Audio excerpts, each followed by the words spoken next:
Each night in every Major League ballpark, there's a hero, someone who inspires the team, someone who may leave a lasting impression. Who will be the hero tonight? It's Baseball Heroes Night on Fox Sports San Diego.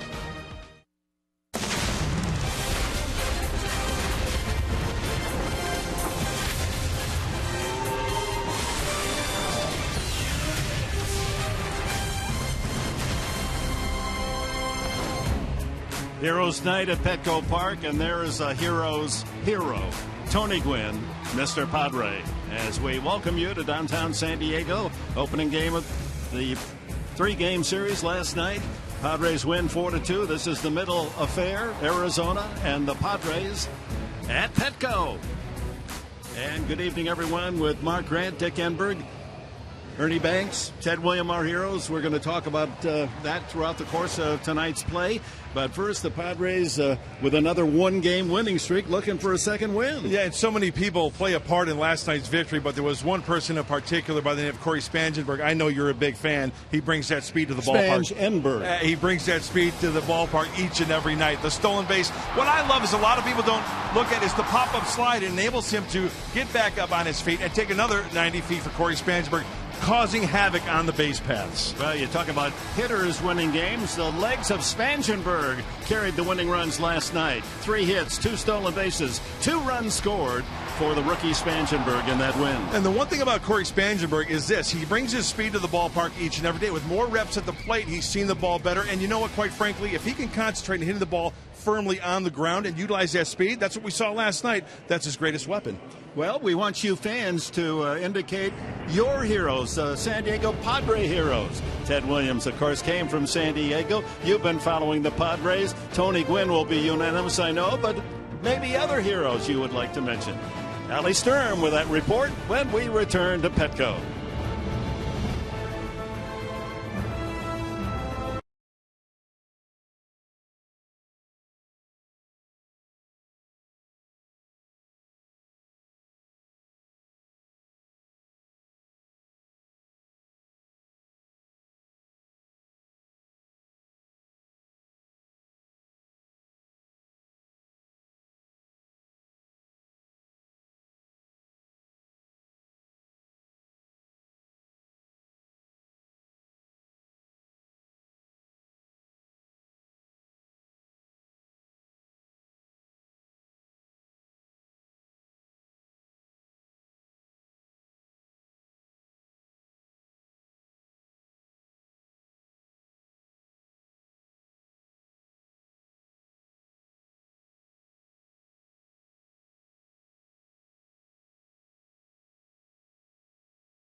Sales, just pure value. By Petco, what we feed them matters. By Buick. Experience the new Buick during the Buick Spring Sales event. And by Mercury Insurance. Log on to mercuryinsurance.com today and see how much you could save.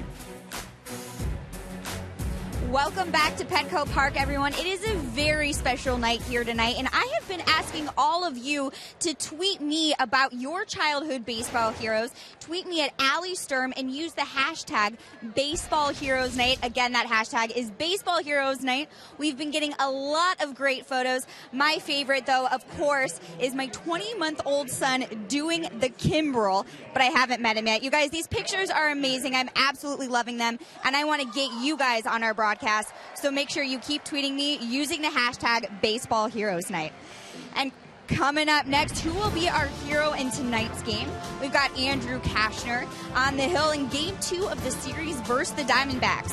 First pitch coming up next on Fox Sports San Diego.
Out of this game, you got to put the work in.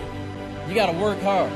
Someone who reaches for the impossible. Home run derby, and there will be tomorrow. Heroes make us believe that anything is possible. Derek Jeter, where fantasy becomes reality. Tonight, we explore the heroes of the Padres, the players they admired and emulated, the players that shaped who they are today. It's Baseball Heroes Night on Fox Sports San Diego. All part of Baseball Night in San Diego.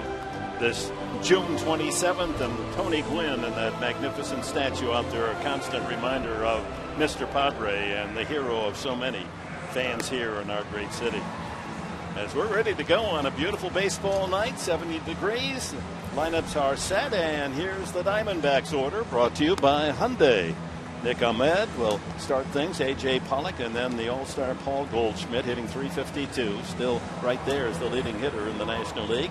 David Peralta cleanup, Yasmani Tomas, then Jared Saltalamacchia, Jake Lamb will hit 7th and play 3rd. Chris Owens at 2nd base, and the pitcher, and a good hitting pitcher, by the way, Jeremy Hellickson against Andrew Kashner. And a scouting report for Andrew Kashner looks something like this. Hey, get ahead and put him away. We know he's got the good two-seam fastball, mid to upper 90s. If he doesn't wrap that slider too much and execute that slider, he should be able to put those hitters away. So 3-pitch pitcher, sometimes a curveball for Andrew Kashner. And here's the defense behind Kashner, brought to you by your San Diego County Ford dealers. In the outfield, Will Venable in center with Upton and Kemp on the wings. Infield, Solarte and Amarista on the left sides. Vandenberg joins Alonso on the right side of the infield, and Derek Norris behind the plate, handling the offerings of the 28-year-old Texan Andrew Kashner. Nick Ahmed settles into the batter's box. Little short clubhouse meeting with himself, Kashner. And we are set to go. Plate umpire Gary Cedarstrom says, let's play ball here on this Saturday night. Ahmed, outstanding glove. His average at .231. And our first pitch is a strike at 95 miles an hour.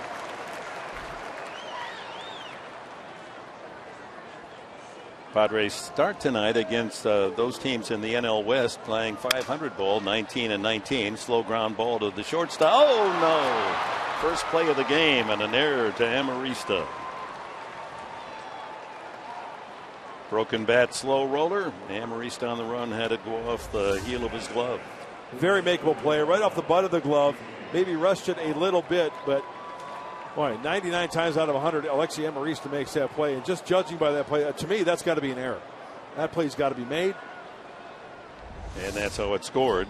And for Kashner, a portent of what his season has been like. More unearned runs when Kashner's pitching than anyone in baseball. That's an ugly way to start. 19 runs have been unearned when Kashner's on the mound. No one else close. Jonathan Neese of the Mets, 11 runs. It's unbelievable. It really is.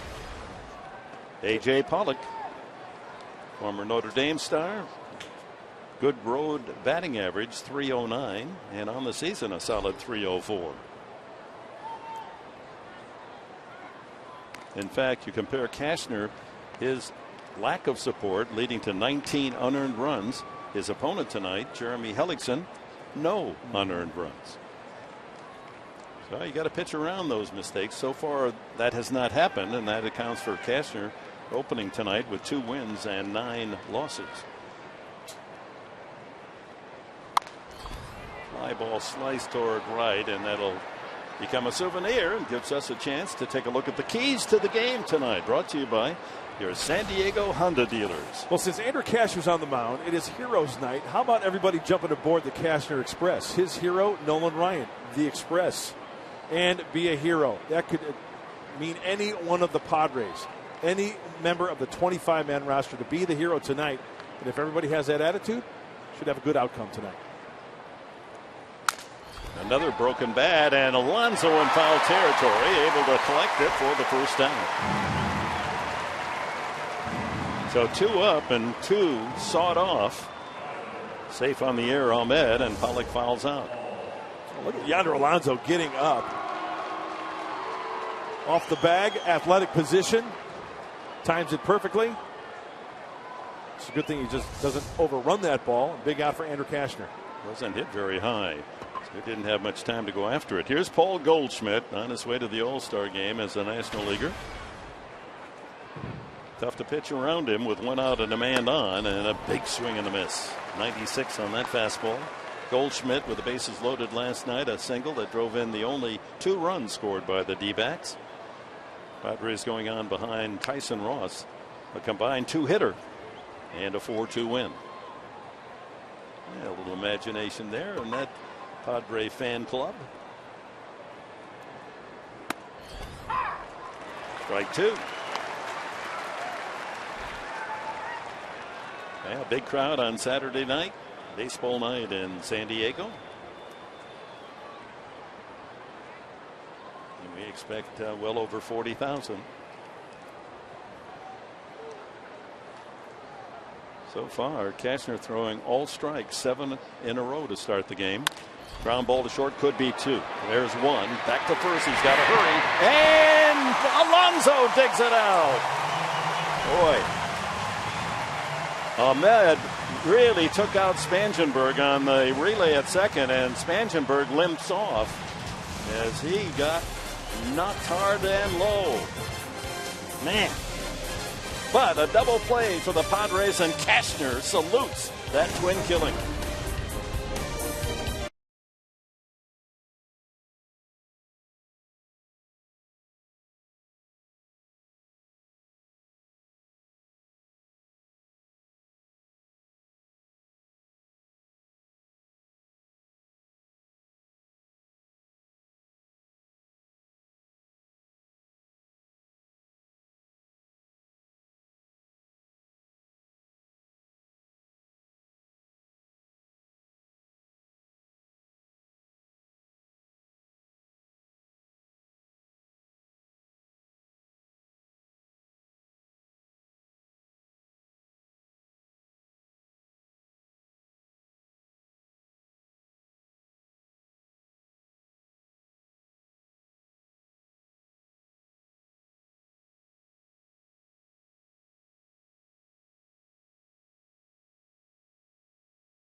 Teams continue to go on Derek Norris, and he continues to throw guys out. That's what speed can do for you. The Padres take the first game of this series. And welcome back. Bottom of the first inning. Cashner needing 8 strikes to retire the D-backs on 8 consecutive strikes. And a look at the lineup for the Padres tonight, brought to you by Toyota. Matt Kemp again batting in that leadoff spot. Solarte will hit second, play third. Yonder Alonso with a top Padre average, 321. Justin Upton in the cleanup spot, leads in home runs and RBIs. Derek Norris continues to throw out runners trying to steal. Inspiration with the bat and the glove. Will Venable in center field. Corey Spangenberg, the star last night, hit 7th. Alexi Amarista 8th at shortstop, and Cashner on the mound batting 9th. Against Jeremy Hellickson, 27-year-old from Des Moines, Iowa. And the first pitch swung on and driven by the third baseman into the corner. Some ugly caroms out there. Peralta comes up with it, and Kemp stands at second with a leadoff double.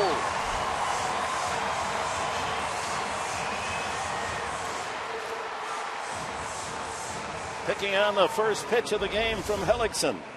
First pitch fastball. Matt Kemp was all over it. You're going to see some fastballs tonight, some changeups, but when he throws the fastball, pretty much straight, the four-seamer. No chance for Jake Lamb at third base. Peralta did a good job of playing the various caroms in that left field corner. Sometimes that ball can get away and skip all the way into left center field. Solarte, batting left-handed, his stronger side on the season. Situational hitting, try to get that runner along, and he attempted to do it with a bunt, but it fouls off. I'll tell you what, if he tried to bring one with him down that first base line, it would be a knock and bringing Matt Kemp over to third base. Create a nice first and third situation with nobody out. Solarte with 27 runs batted in. One more than the number he carries on the back of his Padre uniform. 1-1. Padres hoping tonight they'll do better than the last time they faced Hellickson, which was last Sunday in Phoenix. Hellickson defeated Cashner and the Padres by a 7-2 score. He went 6 innings, didn't walk a man, and had a season high in strikeouts with 7.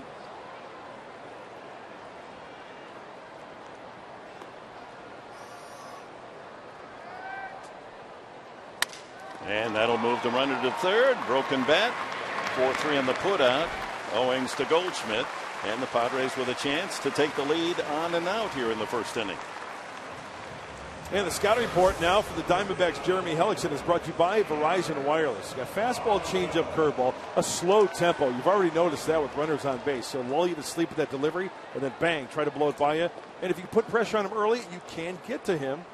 The four-seamer pretty straight, and Matt Kemp turned that around for the double.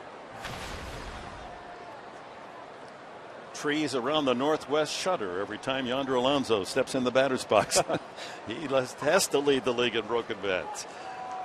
One over the infield would play rather nicely here. The infield back, they're conceding a run, and they'll get a run, the Padres. That drops that one into right center field.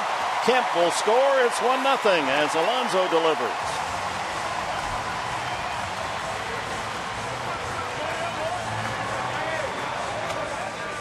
#20th RBI of the year for Yonder Alonso. Well, right out of the get-go, it seems like the approach for these Padre hitters are getting on Hellickson early, swinging early. Yonder Alonso's hero was his dad, Luis, and I'm sure his dad, Luis, is very proud of him, driving in that run, and the Padres getting on the board.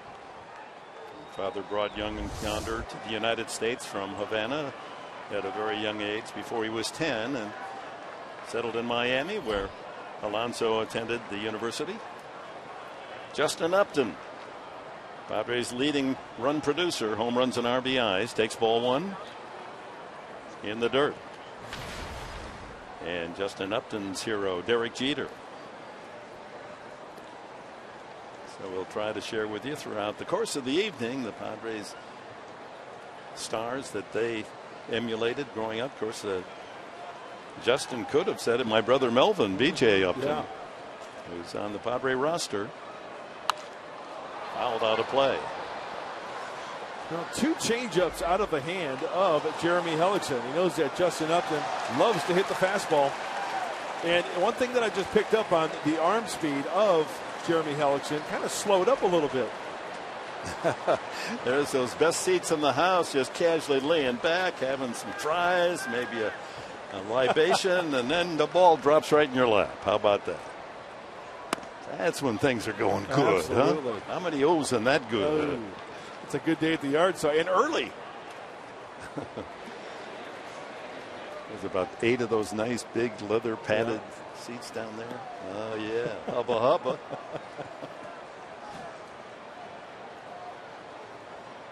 Two and one to Upton.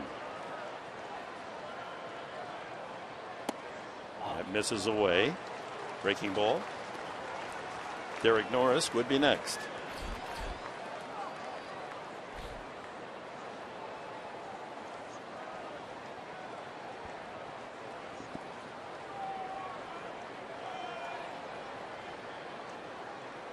Alonso at first with the RBI single. 3-1. Good cut. That was in his power zone. He's not going to light up the radar guns, Jeremy Hellickson. He's going to top out maybe 92. Change speeds on that fastball, 88 to 92. Majority four-seamers. Occasionally he'll throw a two-seamer in there. Create a little movement. Get a grounder.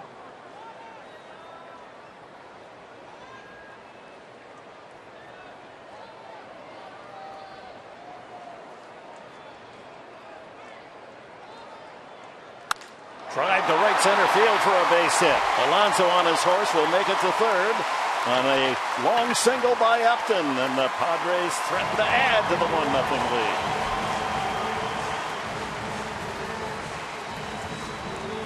Full count, and Hellickson elects to throw the curveball. Now, a couple of things here. It's just a roller. And look at that contact at the belt buckle. And Justin Upton stays back on that breaking ball and rifles it to right center field.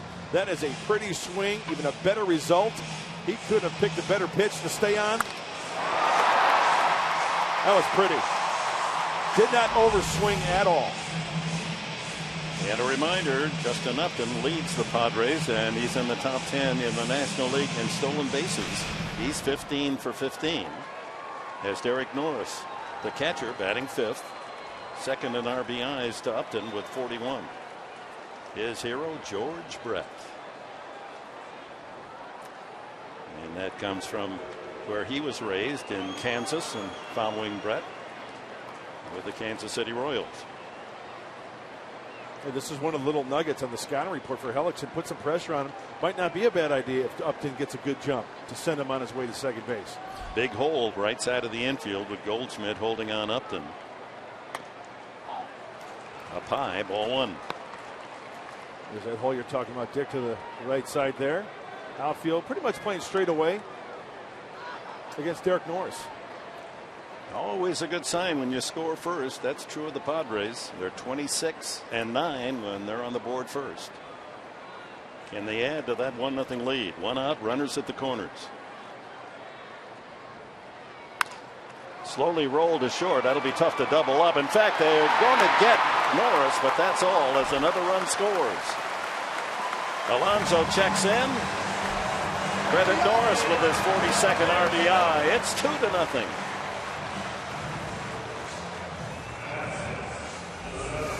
Just putting the ball in play, avoiding the sweet spot, staying out of the double play. Ahmed, the slick fielder, was thinking about two, but when in doubt, get that out, and that's exactly what he does. He wouldn't have doubled up Derek Norris. He runs much too well, and the Padres get another run on the ground out by Norris. That also moves Upton into scoring position for Will Venable. Venable hitting .263 with 5 home runs. That's a strike. And Will's baseball hero is father, Max Venable, a major league player. Pittsburgh, the Angels, and other teams. San Francisco. Upton with a good lead. 2 outs now here in the first. And that's fouled back toward us. Renovation Realty brings us the Arizona defense with Peralta in left, Pollock in center, and Tomas, the big product out of Havana, Cuba. There he is in right field. Lamb and Ahmed on the left side. Owings at second. Goldschmidt at first. And Saltalamacchia behind the plate for Hellickson. Boy, very uncharacteristic last night. 3 miscues for the Diamondbacks. Now 39 errors. Last night they had the 4th fewest before that ball game in the National League. Hellickson very deliberate. Venable backs out. Oh, he'll put you to sleep. He'll try to lull you to sleep, even with his delivery. Try to sneak that fastball by you or that breaking ball. A lot of changeups as well. Chop foul past Glenn Hoffman, the coach at third. Well, the Dodgers lost in Miami today, so these two teams know that a victory tonight will push them a little closer to the top spot in the NL West. The Dodgers are the only NL West team with a winning record against the division opponents. These two teams, Arizona and the Padres, both playing .500 here in the West. Arizona 19-19, San Diego 20-20. And they're separated by just a half game. Padre win will push them into third place.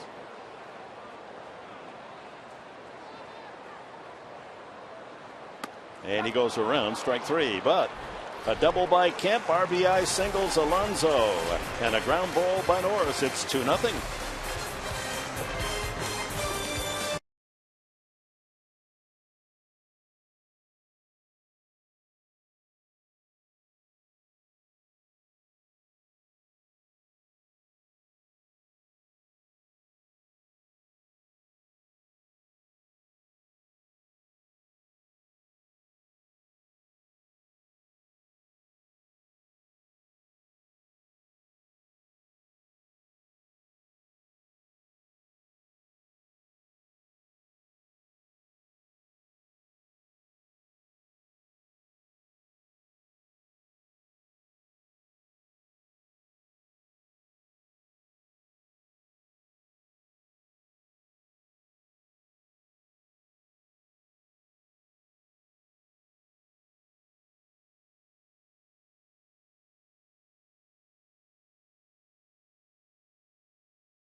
It was Frank Thomas. So Frank Thomas is one of the big reasons why I started playing baseball. I liked the way he played, and I was a bigger kid growing up, so they always kind of compared me to him. So our Padre players saluting those that inspired them as they grew up in this wonderful game. And we go to the top of the second inning. 2-0 Padres. David Peralta, Yasmani Tomas, and Jared Saltalamacchia, the middle three of Chip Hale's order.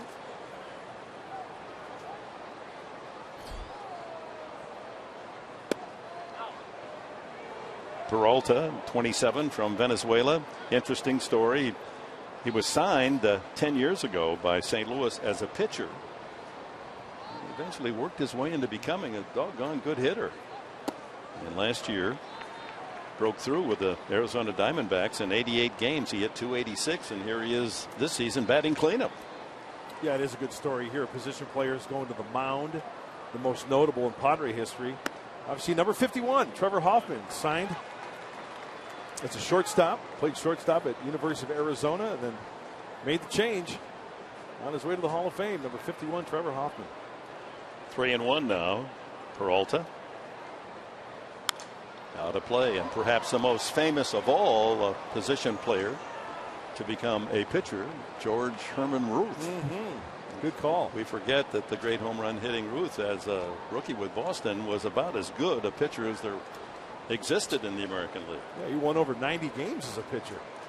Still holds some World Series records. Drive to center field, and charging but playing on a hop is Venable. A solid single. Peralta, first hit for Arizona. And tonight's game is presented in HD by Sony 4K. Yasmani Tomas steps up. 24-year-old from Havana. Solid average, .316. Not hitting with the power that thought they were getting, and making him a very wealthy young man. He's admitted that he'd grown up in the United States. He probably wouldn't have been a baseball player with that body. He'd been playing college football.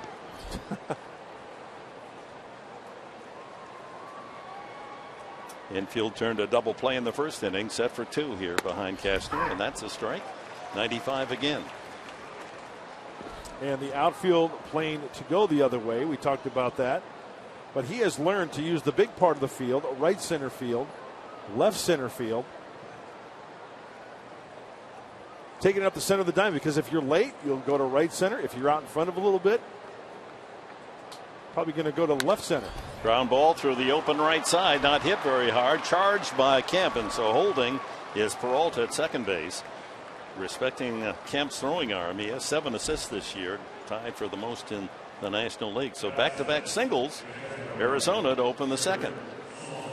Well, it's frustrating as a pitcher. You make a good pitch. You talk about getting in the kitchen of Tomas. Is this near the end of the bat or down by the handle? It's down by the label of the bat. Does not hit it hard, but like you said, Dick, a lot of real estate on that right side. He fights it off. It's an 18-hopper. So the tying runs on for Arizona, and here's Jared Saltalamacchia. 2 years ago, a member of the Boston Red Sox in the World Series championship.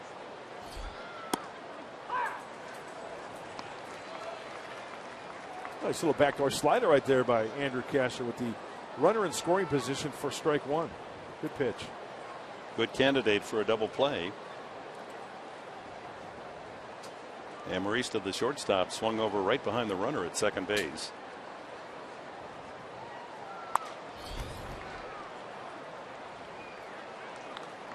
I don't think any of these Diamondback hitters have hit the sweet spot yet. All the balls, even the foul balls, off the end of the bat, off down by the handle. That means a lot of movement from Andrew Cashner.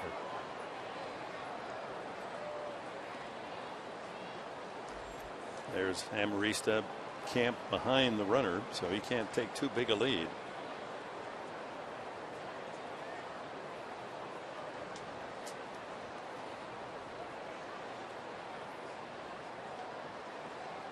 Swing and a miss. Strike 3. The changeup is the first strikeout. Andrew Cashner, his 84th on the year. He's in the top 20 in the league. Well, hitters look for that fastball with runners in scoring position to try to drive him in. And before you know it, Andrew Kasher pulls the string on that changeup. Perfectly executed. And look how far out in front he is, and he misses that by a good foot. Third baseman Jake Lamb, .259 average with 1 home run. The D-backs thought he'd hit much more than that this year.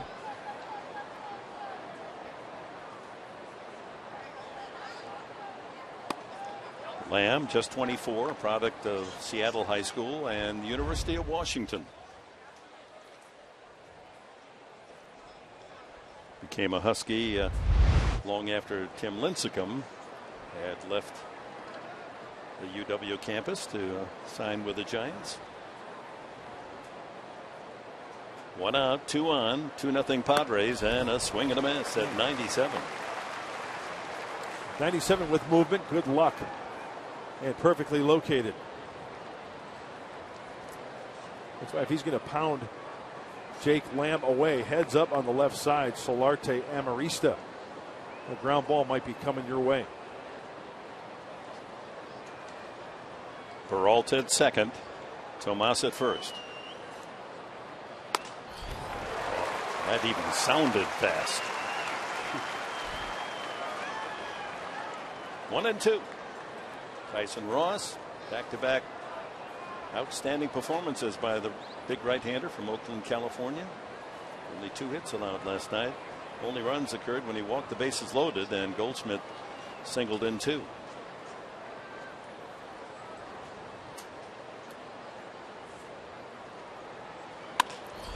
Looper behind short. That's a tough play. Venable coming hard, and neither man can get it. Venable able to recover, and is Amarista okay? He's slowly getting up as that ball carried Amarista into the outfield right into Venable. And another ball, not hit hard, drops for a base hit. This ball hangs up in the air, and the runners have to hold. And the thing that works to the advantage of the Diamondbacks is that Will Venable kind of looks at Amarista because there's a force play still on. Really no time to come up and fire to a base, and at that point, runners are moving up. That's a keen focus there by Venable to catch the ball on the hop while avoiding the collision. So everyone moves up 90. Peralta at third, Tomas at second, Lamb at first, and the hitter's Chris Owings. So 3 singles load the bases with 1 out for the D-backs.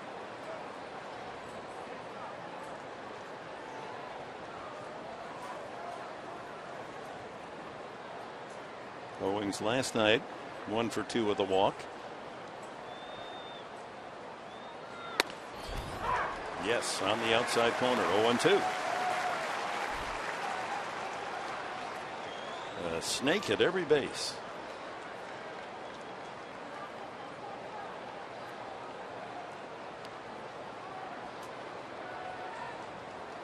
Owings hitting 8th. The pitcher Hellickson next. He's grounded into 6 double plays this year. Second most on the team. He's jammed. I'll tell you what, Andrew Kasher's got the velocity working. He's got the movement working.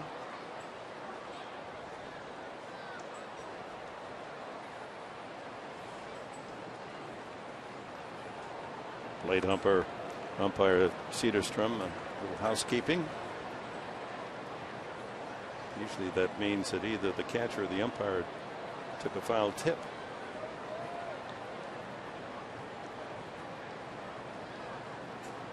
Bases loaded, 1 out.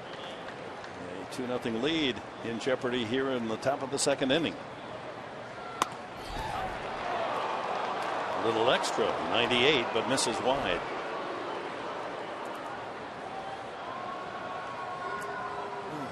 Just off the plate. Fox Tracks brought to you by Honda. Might have got a little bit of the black. Yep. 1-2. Got him. Back with a breaking ball. That's the 2nd strikeout in the inning. And brings up the pitcher, Hellickson. But he really stayed on top of this breaking ball here. You can see the rotation, the slider, and no chance for Owings. Out of the hand, looks like a fastball. Same delivery, same arm slot. And you get to the point of no return. You can't hold up on that one. Not even close. Beware, Hellickson knows how to swing the bat. 5 for 22, and he's knocked in 3 runs. He's 5 for the last 15.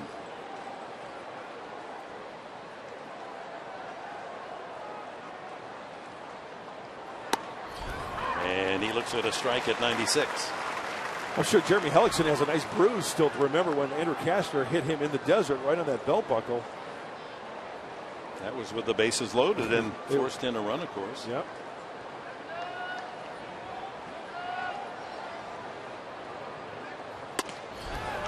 Another fastball strike.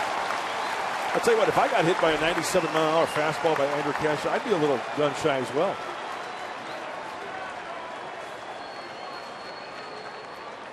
Trying to put him away. Pitch out of this threat. 3 singles. No runs. This is the 5th 0-2 count already tonight for Andrew Cashner.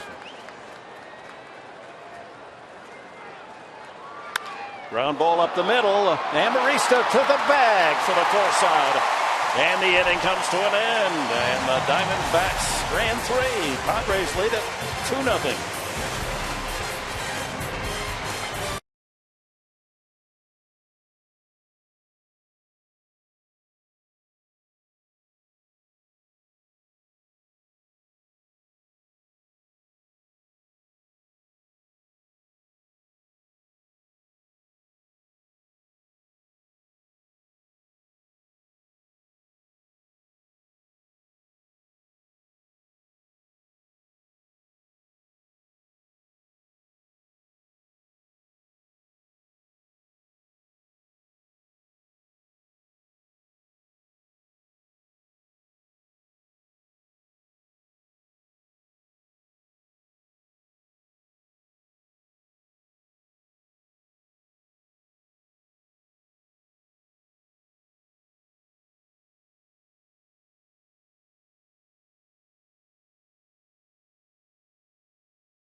I was a minor league player, and it was Tony, myself, and Anthony in a batting cage just hitting.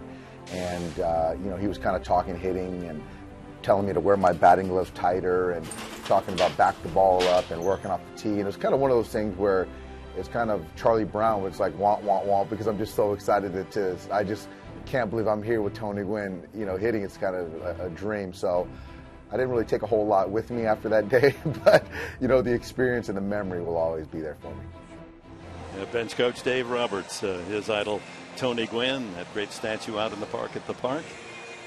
The beauty of this game is, because of the length of the season and the fact that it never really goes away in the off year, you get a chance to meet your heroes. I met mine. Absolutely. And you know, Dick, I think of meeting players, I think of spring training and how close the fans get to the players when they go out to Peoria and talking to fans. Hey, I had a chance to meet Andrew Cashner. I had a chance to meet Derek Norris. Just up close and personal, and then it just grows from there. It's just a great experience for everybody. Of all the sports, they're the most accessible baseball players. And it's the nature of the game, the long season, it's spring training. And you know, if you want to come to the ballpark early and hang around batting practice, and you know, there's some nice guys. They'll come over and say hello, maybe give you an autograph. Corey Spangenberg leads off the Padres second and fouls it away. I had to become an announcer back in 1969 with the California Angels in order to physically meet my hero, Ted Williams. And I thought it was a compliment when he said, "Hey, meet." I mean, that's a term of endearment in the sport of baseball. Sure it is. That one gets away, and Spangenberg will be out at first base, 2-3 on the strikeout. But Ted Williams never forgot me after I was able to force my way into an interview with him in 1969 when he was the manager of the Washington Senators. And I got his attention not by asking him for an interview to talk about hitting, which of course Ted loved to do, and you could go hours and hours with him. The only way I thought I could even get into his inside his barbed wire field was to talk to him about pitching. And the fact that in 1940 he pitched an inning and 2/3 against the Detroit Tigers as a blowout game, and that got his attention. He said, "Come here, meet," and he gave me a great interview, of course. And you know, he was maybe as good a pitcher in high school as San Diego's ever seen. How did he do that inning, by the way? Do you remember? He went an inning 2/3. He gave up a run. He said he struck out Rudy York, the Tiger first baseman. He said he thought I threw him with a spitter. There's some future big leaguers watching this game tonight. And Marista, 1-1 the count. And he pulls that just foul. And of course, Ted coming back late in his life, back home to San Diego. The house where he grew up still exists up in North Park. He and Tony Gwynn became very close. Tony never dared to call him even Ted. It was always Mr. Williams. Yes. Talk about two great hitters, shoulder to shoulder. Listening to them talk baseball and hitting. High fastball, and down goes Amarista. That's 3 consecutive strikeouts for Hellickson. Time now for our T-Mobile Game Changer, and it features Padres Randy Jones back in 1976 when he won the National League Cy Young Award. Look at the complete games. 25 complete games for the left-hander. He was on his way to win 30 games that year. Pitched in the All-Star game, started for the Nationals that year. And there's the old left-hander. Hey, how's your attitude? How's your personality there, RJ? Who is that guy? Who is that anyway? That is a good man right there. He's part of the radio broadcasting team here in San Diego, and still will sell you some ribs. Boy, the Padre organization is very lucky to have Randy Jones. Andrew Kashner, 3 hits and 27 at-bats this year. And breaking ball in there, 0-2. Dick, you know how you always mention time of game? Mm-hmm. It's an important stat. TOG, yeah, for us especially. The left-hander Randy Jones and Jim Cott hooked horns back on May 4th, 1977. You know what the time of game was? Hour 45. 1 hour, 29 minutes. Oh, man. Oh, my. Strikes out the side, Hellickson.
Diego, and as we go to Allie Sturm, I got a feeling that this young man has a hero.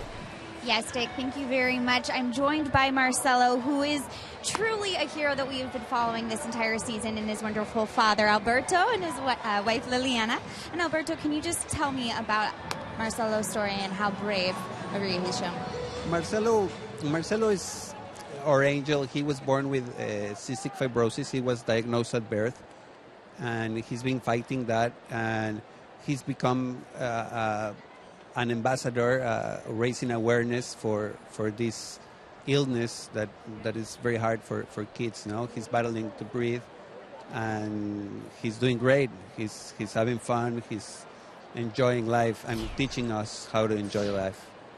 Enjoying life. He was able to meet one of his heroes here today and earlier in Matt Kemp. You were able to watch batting practice and play around with Matt. How excited were you to meet Matt Kemp? He's so cool. He's a very good boy, and he's exciting. He's excited. Matt Kemp, I think, was very excited to meet you. I saw you guys taking pictures and a lot of high fives and smiles. What has Matt Kemp's influence done in just, being able to show the true heroism to Marcelo? Matt Kemp, he's as good in real life as in game. He came as a hero, as a angel to us while we were in the hospital, and he came to rescue us, to help us. He's getting involved, raising awareness, and he's an amazing guy. He really touched our heart, our family. He has us. He invited us here, and just having a good time. He's just amazing.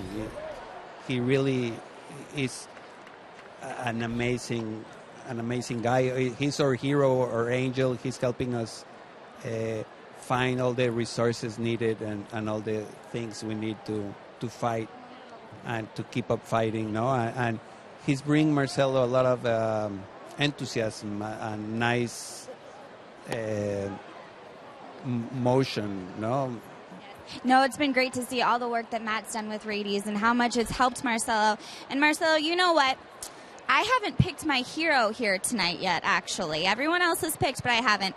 And you guys, I think, Marcelo, I think you're my hero because you are truly a brave, brave young man. And thank you so much for just putting a smile on my face today, okay? All right, Dick, back to you. All right, Ellie and Marcelo and family, thank you for joining us here at Petco. And a tip of the Padre cap to Matt Kemp for his involvement. That's great. Meanwhile, top of the third, Nick Ahmed down 0-2 has worked the count full with Pollock and Goldschmidt to follow here in the top of the third. The Padres in front 2-0. Pat Murphy there, managerial slot next to Dave Roberts, his bench coach. High fly ball, shallow center. Venable gallops in. That really is dying shallow, and there's one away. Well, great things that the Padres and Matt Kemp are doing, and if you want to get involved, we've got a website for you. Visit www.cff.org for more information. That's www.cff.org. Get involved some way, shape, or form. We'd be glad you did.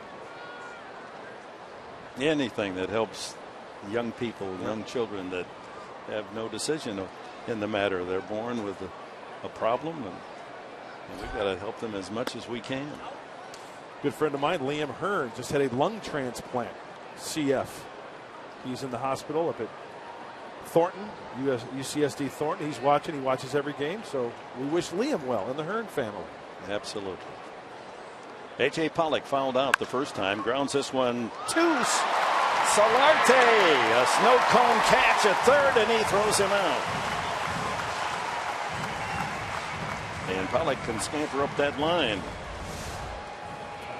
Getting in the set position, athletic position, and plenty of time to square that front shoulder and fire a strike over to Yonder Alonso. And you mentioned the snow cone. There you go. And two gone here in the top of the third to Paul Goldschmidt. And this is the way the Padres, if they could lay out the plan for the entire series, bring up Goldschmidt with the bases empty. He grounded into a 6-4-3 double play in the first inning. Oh, pretty good pitch. Andrew got squeezed on that one. That one on the outside corner, paints it at 95. You know, Goldschmidt is one of those quiet stars in our game, and he reminds me only because we just were there. In terms of personality, a Buster Posey of the Giants. You know, they don't give you any indication that they're as big in this game as they are. They just play it hard, play it well, and they just shuttle all the attention away from them to their teammates. Yeah, they do everything right. They play the game right. They don't show anybody up. Even keel. Don't get too high, don't get too low. Oh, a little change up that had him out in front, or a little off-speed curve or slider. So 2-2. He's in the midst of a modest 7-game hitting streak, and it's going to be 8 when that one lands in right center field all the way to the wall. With 2 outs, risk reward, you stop at second base, and Goldschmidt just a tough out. Yeah, we saw it last night. Remember, bases were loaded, 2 strikes. He shortened up his swing. This is not a swing you're going to see 3-1 or 2-0. Paul Goldschmidt lets that ball travel a little bit, and we talked about him going the opposite way. Yeah, he's got power to right center field, but with 2 strikes, he shortens up on that one, and almost like a nice game of pepper going the opposite way. How many hitters do that, though? They get 2 strikes on them. They're still swinging down the knob end of the bat. Yeah. He goes up on the handle for more control, still has enough power to drive it for a double. 3 hits now given up by Cashner. One of the 3, a single by this man, Peralta, single to center field in the first inning. And he pops it up. It'll make it over the screen into the crowd. Our closed captioning for tonight's game brought to you by Wiener Schnitzel. Almost as many letters in Wiener Schnitzel as Saltalamacchia.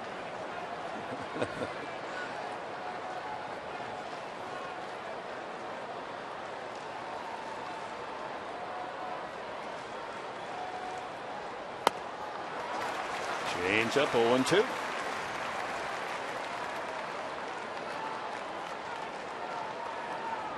Well, Cashner pitched out of a bases loaded jam with 1 out in the second. 3 singles. Now a 2-out double from Goldschmidt, but he's ahead on the count. 2 strikes to Peralta. Might see 1 of 2 things here: a fastball out of the zone by design, or another changeup. Gets away, no advance. And it was a changeup, down and away.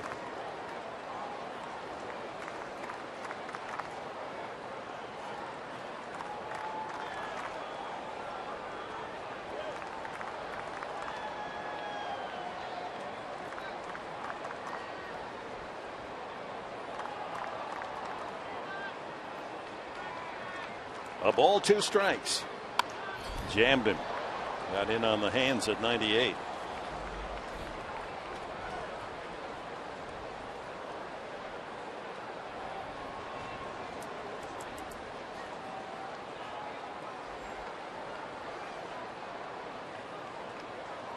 That's the angle from which the manager of the Padres and his bench coach view the game. 2-2. Well, the infield playing Peralta the pull, and the outfield going the other way. So with 2 outs or anything hit on the ground, these infielders, they're diving. You see the outfield playing that way, infield playing that way. It's Spangenberg 15 feet into the grass in right field. Getting dirty to prevent that run from scoring from second base on a grounder.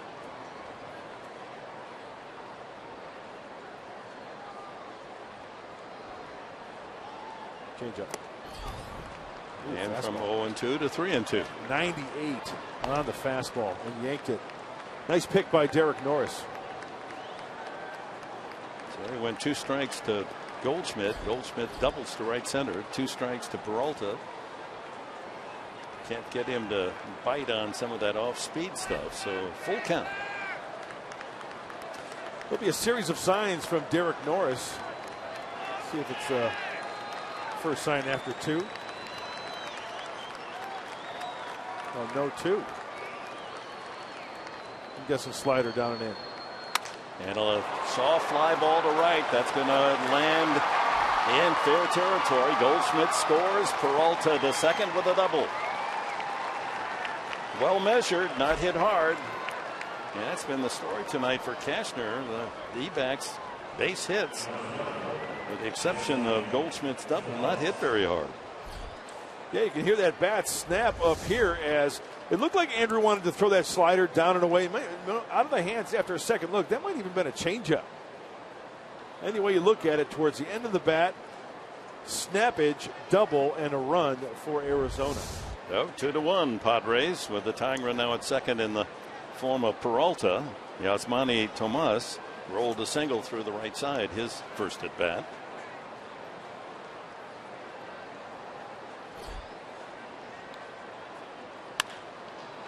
By third into the left field corner. That's going to tie it as Peralta comes around from second. And Tomas in 2 second as the Diamondbacks, with 3 consecutive 2-out doubles, have tied it at 2.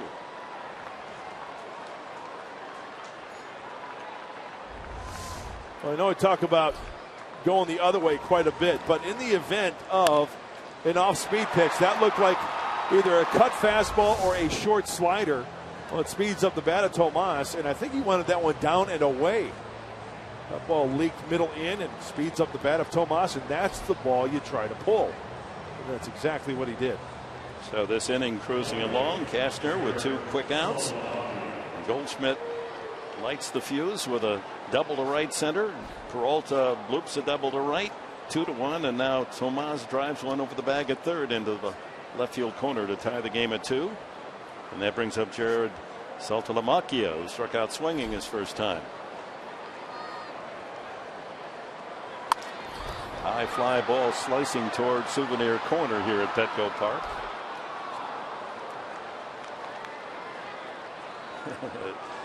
Young lady with a Diamondbacks jersey just missed it. She brought her glove. That's the place to get a souvenir. Home field advantage for that gentleman.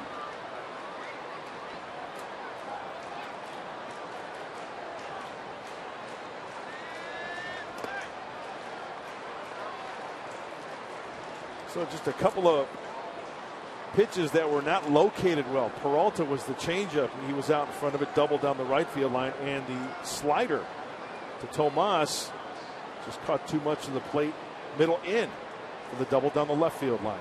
24th pitch of the inning for Cashner. 2-1.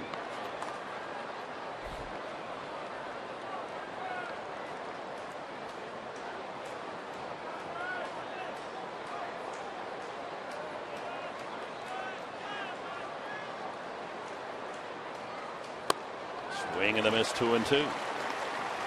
But so far, Mark Grant, here in the third inning, it's been a happy hour inning for the Diamondbacks. It really has. 3 doubles. Oh, that's right. And I'm surprised I'm still standing. Hey, look at who the hero is for Jared Saltalamacchia. Chuck Norris sticker on the knob of his bat.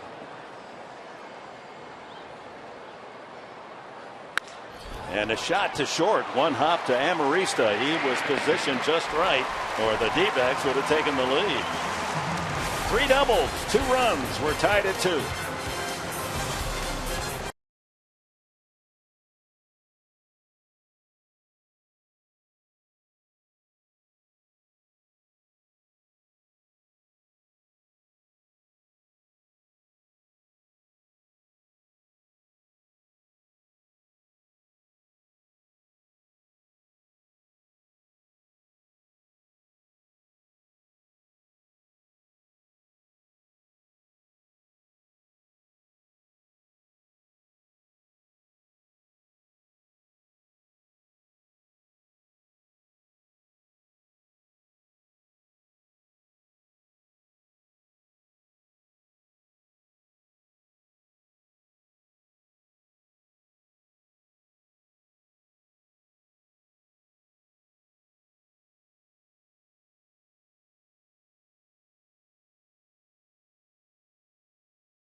Baseball hero. Grew up in Oakland. You know, he was a long-time Oakland A. And actually, growing up, I played at a Little League field just down the street from the Coliseum. And, you know, one day I was out there watching the ball game, and I turned around in the stands, and, you know, Ricky Henderson's sitting there watching a Little League game right behind me, and that was, like, one of the coolest things ever. Our Padres recalling their heroes in baseball as they grew up, eventually now becoming heroes for young fans that root for them. A 2-2 tie as the Diamondbacks doubles by Goldschmidt, Peralta, and Tomas in order to tie it up in the top half of this third inning. Padres will hit from the top of the order, bottom of the third. Matt Kemp, Jan Solarte, Yonder Alonso against Jeremy Hellickson. He struck out the last 4 men that he's faced. Kemp doubled and scored in the first inning.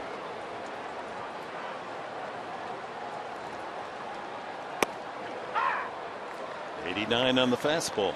You see Jared Saltalamacchia behind home plate. I love it when they really get down low.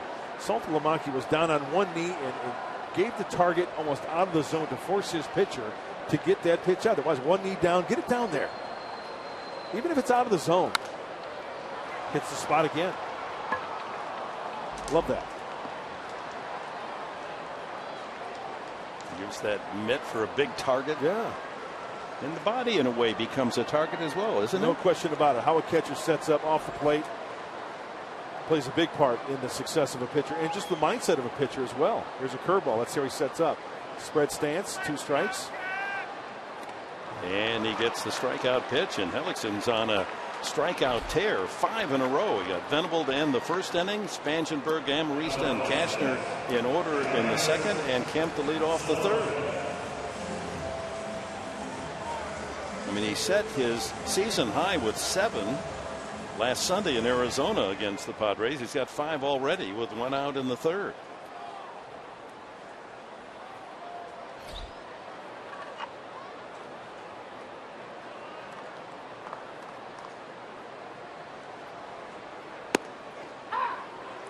And a strike to Solarte, who grounded to second his first time.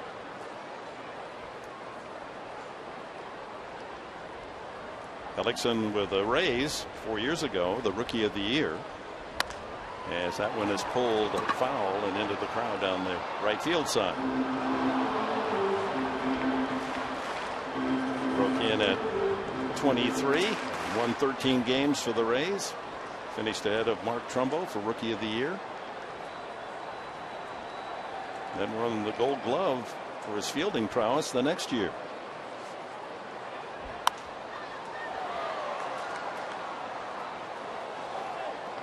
Came over from the Rays in the offseason for infielder Andrew Velasquez and outfielder Justin Williams.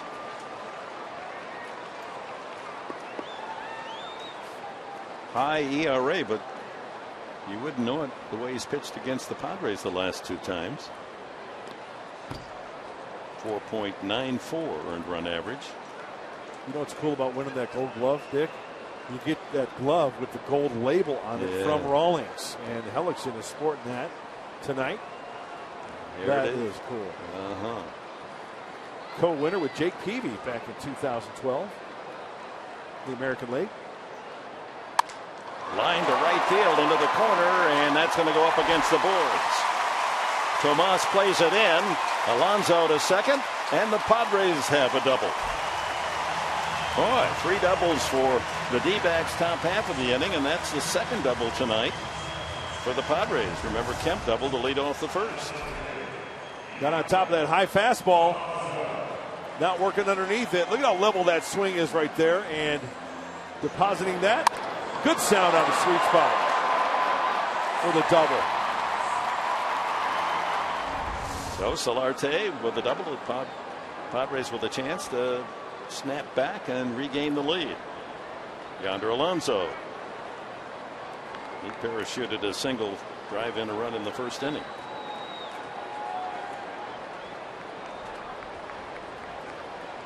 Padres with their 4th hit tonight. The D-backs with a half dozen.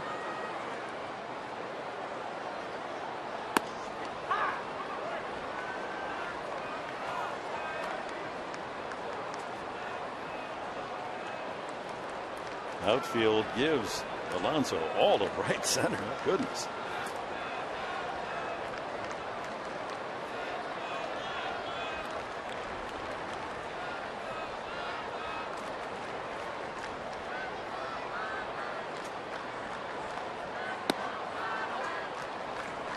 Pitch him away, play him away. Yeah.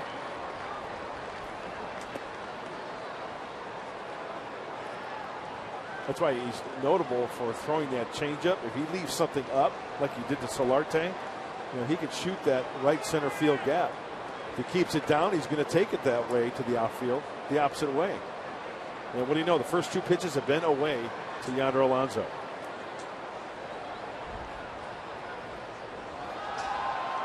Solarte at the greatest speed on the club at second base. And that ball hit high in the air to right field. He just missed it. Tomas. No action from Solarte at second, and there's 2 away. Brings up Justin Upton. A sharp single his first time up. 36 games now, this being the 37th for Upton as a Padre at Petco. He likes hitting here. 321 at home. 10 of his 13 home runs here. Well, I got a Shriners convention on the mound there. Everybody in to have a chat with Jeremy Hellickson. 2 outs. You got first base open. Be interesting to see how they face and how they throw to Justin Upton. Saltalamacchia leading that charge.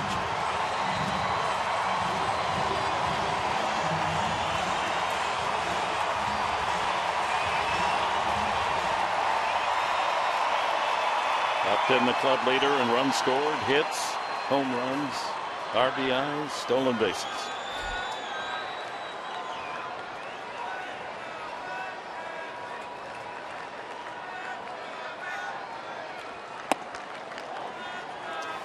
You know what also has happened in the past, that they'll have a meeting like that and they'll say, hey, how about on the second or third pitch, let's do a pickoff attempt to second base. So you don't have to give a sign. You just avoid giving the sign and the runner might pick it up. I'm not saying it's going to happen. It has happened in the past. Well, they'll set it up 2 or 3 pitches later. No, that's a good point.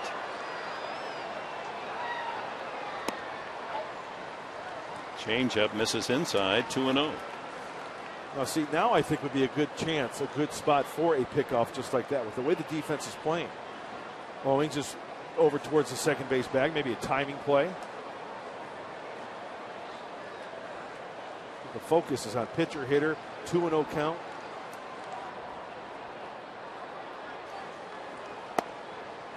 And they're pitching around him, it would appear, 3-0.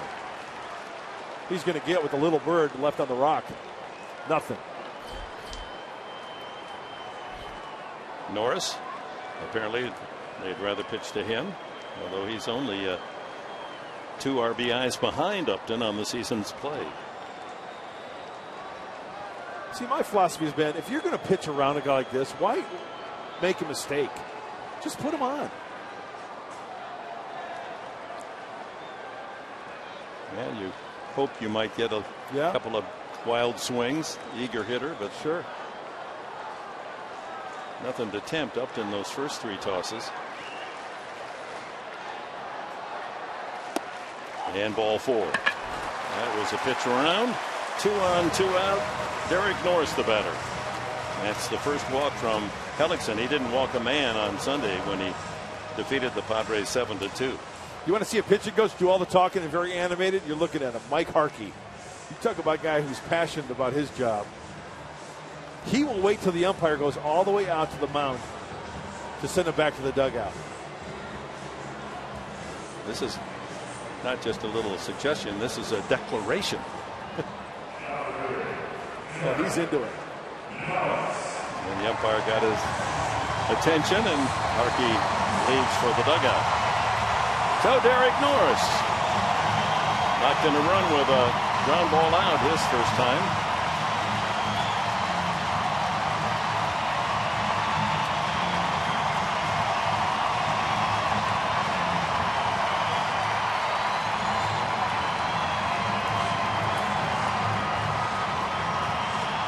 With 2 outs, Solarte perched at second, Upton at first. 2-2 tie in the home half of the third here at Petco Park on baseball night in San Diego.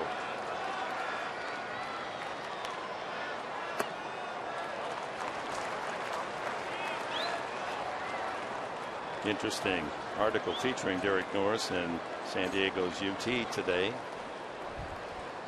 Going back to his days in Kansas and learning how to hit by batting rocks with a shovel. They didn't quite explain whether he was using the blade end or the handle end. Since he was 6 years old, he'd like to get a rock belt high down the middle right here. That was a nice article, wasn't it? It really was. And it explained the two sides of Norris, who's very competitive and tough and gritty and takes a lot of punishment behind home plate, and yet has such a big heart away from the game. We saw that today as he was signing autographs to young people. That's a strike, 1-1. The other thing that I hadn't realized that a couple of years ago, when he first came up to the big leagues as a catcher, he weighed 240. He's now down to 215. Svelte. Pretty good shape. 26 years of age. He plays this game hard.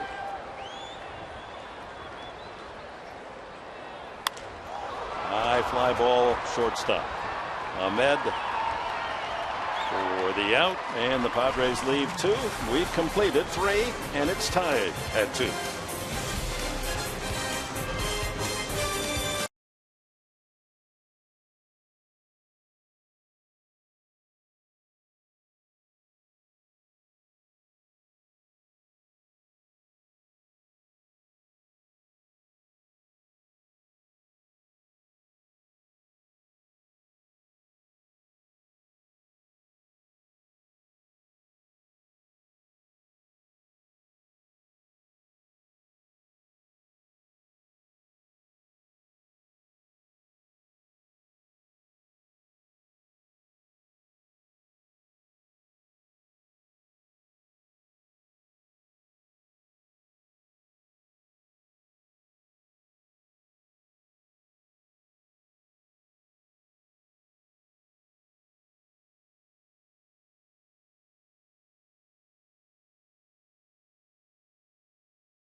For the tools of the trade, brought to you by Ram Trucks.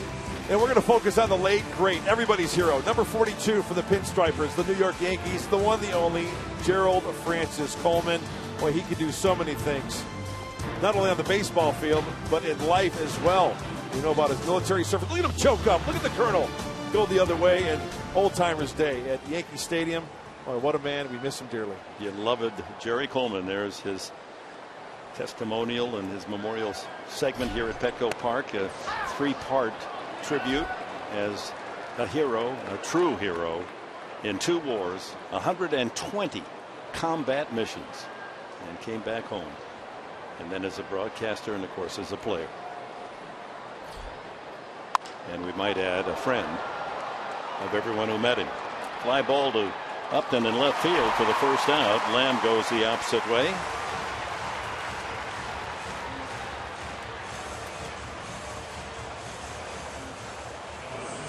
Of course, the salute to other military heroes from baseball during World War II and the Korean War, and Jerry Coleman in both. Hank Greenberg, the great first baseman of the Tigers in World War II. Jackie Robinson, Ted Williams in 2 different wars. Lion Jets in the Korean War. high pop-up off the bat of Chris Owings, and Alonso can't quite get in that far. Well, joining us up in our Fox Sports San Diego booth, he knows the way, of course, Mark Sweeney, all-purpose man. He's there on the set. He's down by the dugout, now up with us. Hey, you're still smiling after meeting Fred Lynn. Huh? Awesome moment for me. And we're talking about heroes tonight. There's so many heroes. And I said on the pregame show, when you're afforded to be in a major league uniform, you start playing with heroes in that same locker room. And that's what it was for me. Being in the same locker room as Ozzie Smith and being in the St. Louis Cardinals organization. Pretty unbelievable, but it was pretty cool to know that Fred Lynn was going to be there today, and a magical moment for me. You knew nothing about it. I didn't.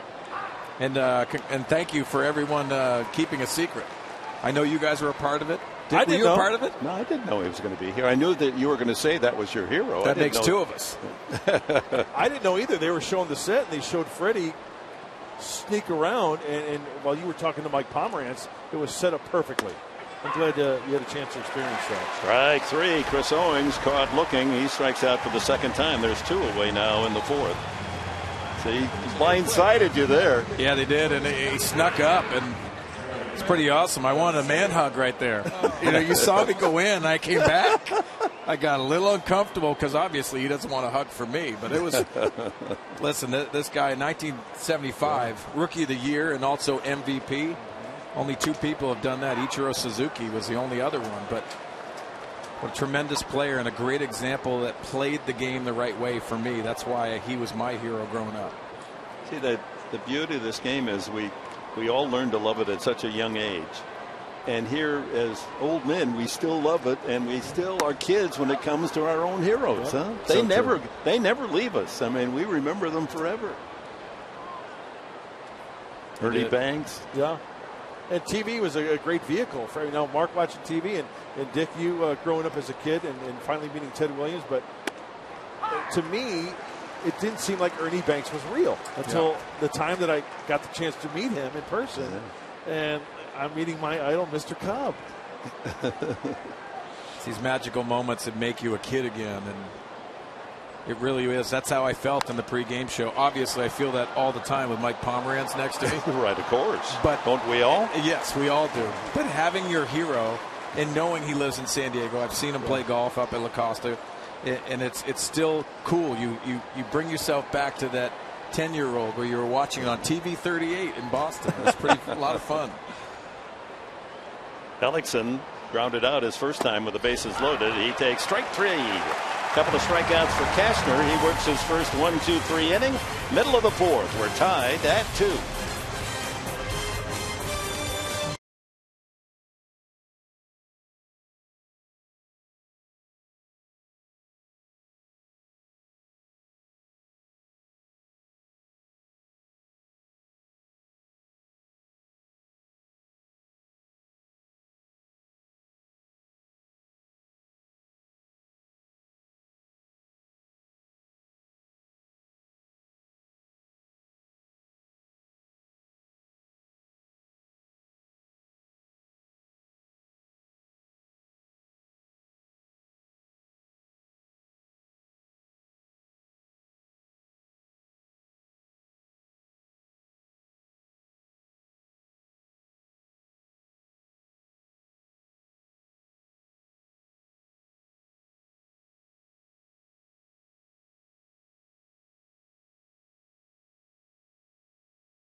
That before I leave here tonight, that I let each and every one of you people here tonight know how important you guys are in our lives.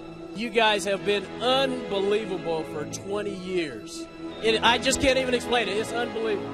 Your support has been unbelievable, and we thank you. That's our Geico memorable moment in Padres history. Back in 2001, Tony Gwynn saying goodbye to the game, his final playing game for the Padres. He used unbelievable 3 times in that speech, and that was appropriate because he was unbelievable, wasn't he? In many ways. He thanked fans for 20 years. Well, we thank him, and I say that because I was a fan. Remember, when you're in a Major League uniform, across the way was Tony Gwynn, and it was the oh my gosh moment that you saw him at his craft every single day. I felt like a fan. I was just fortunate enough to be in that front row seat. 8 batting titles, all those Gold Gloves, the All-Star appearances, and yet every day number 19 went to the yard. He wanted to get better. Yeah. He just wanted to get that one notch better each and every day he came to the ball yard. It's great words to live by. Yeah, that's a good point that you brought up, because a lot of fans around the nation who follow this game closely don't realize that only 2 National League players won 8 batting titles, Honus Wagner and Tony Gwynn. Here we go, bottom of the 4th inning, a 2-2 tie. Hellickson working on Venable, Spangenberg, and Amarista for the Padres. Venable struck out the first time. That was part of a string of 5 in a row for Hellickson. Well, Mark Sweeney, you've seen Hellickson now for 3 innings. What do you think? Yeah, very slow, deliberate delivery. It makes it very uncomfortable for the hitters because it changes the timing aspect of it. It's very slow delivery, quick arm at times, but loves throwing the changeup. That's always in the back of your mind when a guy has a plus changeup. You know, you and I talked before the game talking about setting up the grip in your glove for a pitcher. One thing I've noticed about Hellickson, there is a little bit of movement at times, but on that changeup in particular, slows up his arm just a little bit, and you can pick that up, correct? Yes, you can pick that up as a hitter. You want to be in the box and try to pick up keys. And you could see Will Venable being exposed out of the strike zones because you're swinging at that arm speed most of the time. That's what makes it very difficult for the changeup. That's why a lot of hitters will say the changeup gives them the most problems. A ball, 2 strikes to the Padres center fielder. And he lines that foul way out in front.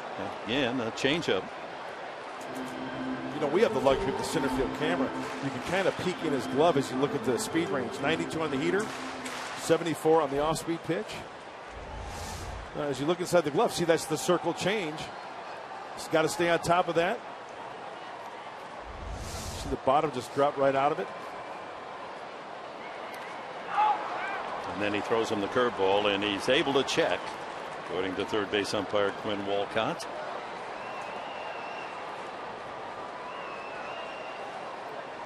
The Dodgers have lost today at Miami, but for the Marlins, they were the ones with the big loss. Giancarlo Stanton, broken wrist. He's going to be out for 6 weeks or more.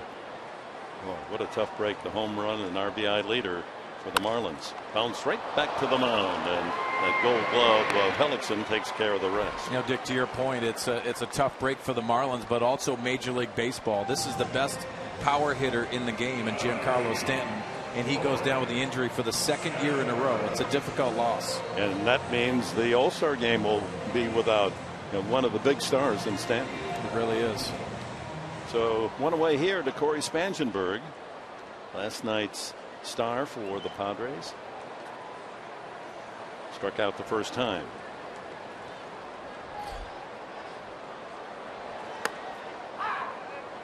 Fastball inside corner at 91.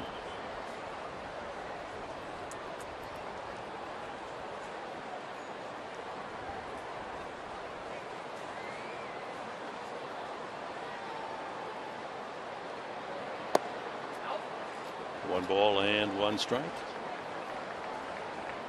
Miami beat the Dodgers 3-2. The Giants at home defeated Colorado 7-5.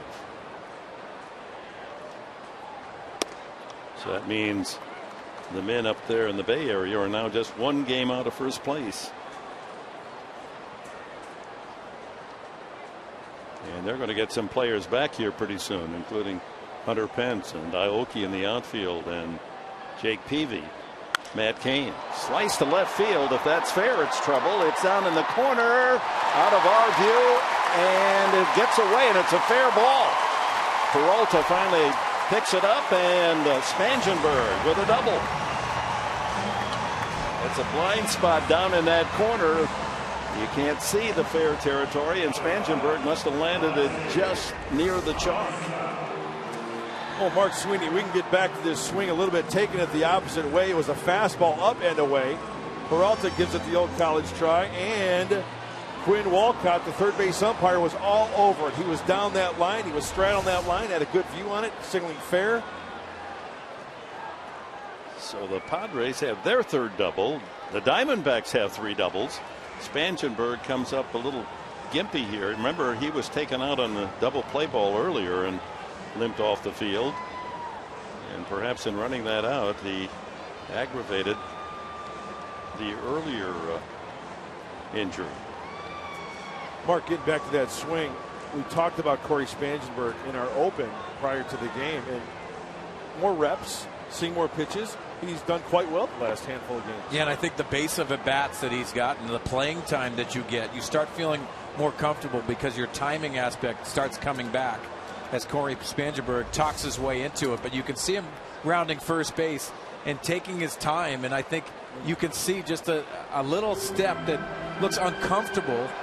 And Pat Murphy goes out with Paul Navarro, the trainer for the San Diego Padres, and checking in on him. And that takes away one of his strengths, maybe the strength of Spangenberg, his speed. That wants to stay in, and Murphy says, all right, let's get you around the home plate, then maybe we can talk about it. As Amarista steps up, he struck out the first time.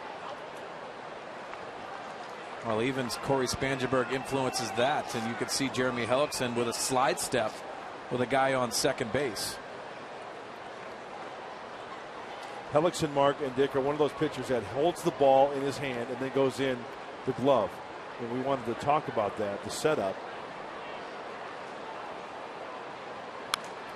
Foul that. Because a lot of pitchers will keep the ball in their glove and then reach into their glove and then make the adjustment on the grip. Hellickson elects to hold it in his hand. And this is what you're going to see. You see the big glove that he uses it with the grip on the changeup. If they do have that ball in the glove there, you can see the glove inflate. And those are some of the keys that you want to try to pick up. Not necessarily to hit it, but also take it. If you're taking the good changeup from Jeremy Hellickson, you are going to get a fastball in that count.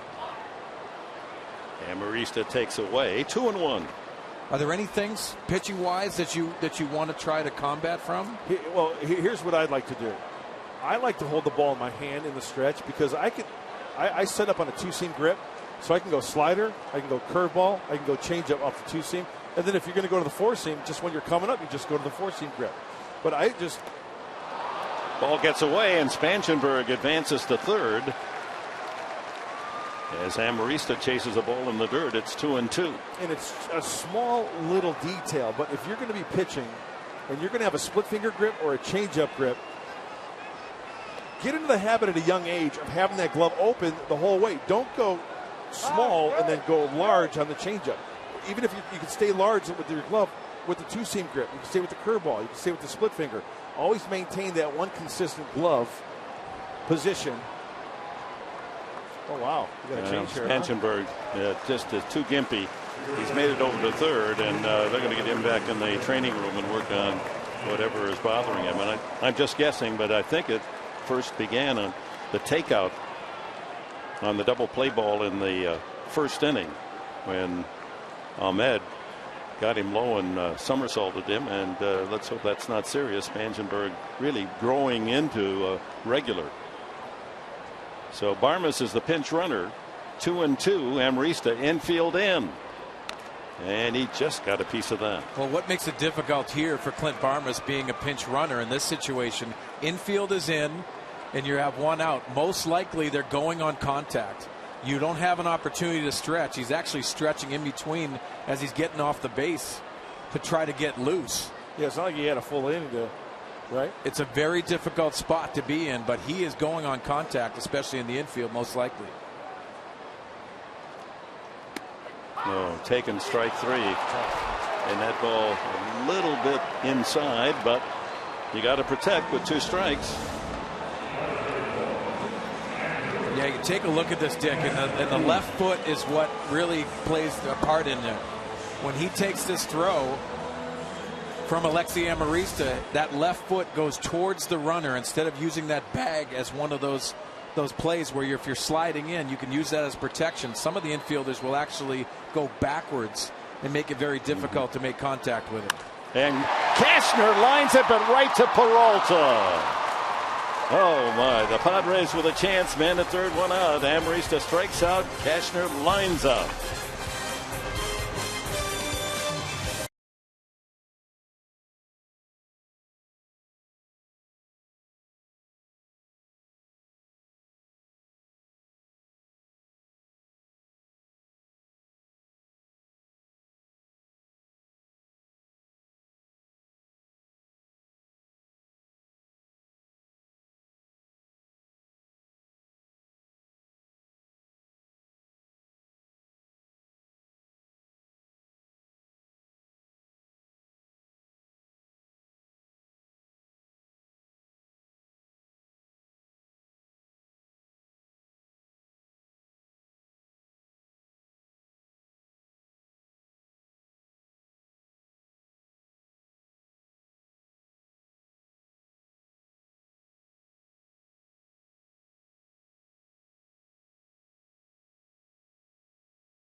And in honor of Heroes Night, I'm hanging out with all of my new friends here at the Sandbox, and we have our baseball cards, because what is a better way to celebrate your favorite baseball hero, your favorite team? Certainly some more valuable than others, but collecting cards as a young kid, I remember trading them with my little brother, keeping them in shoe boxes under my bed.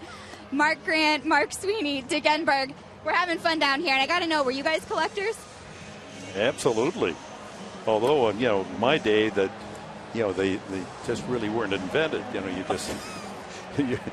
But we have from 1990.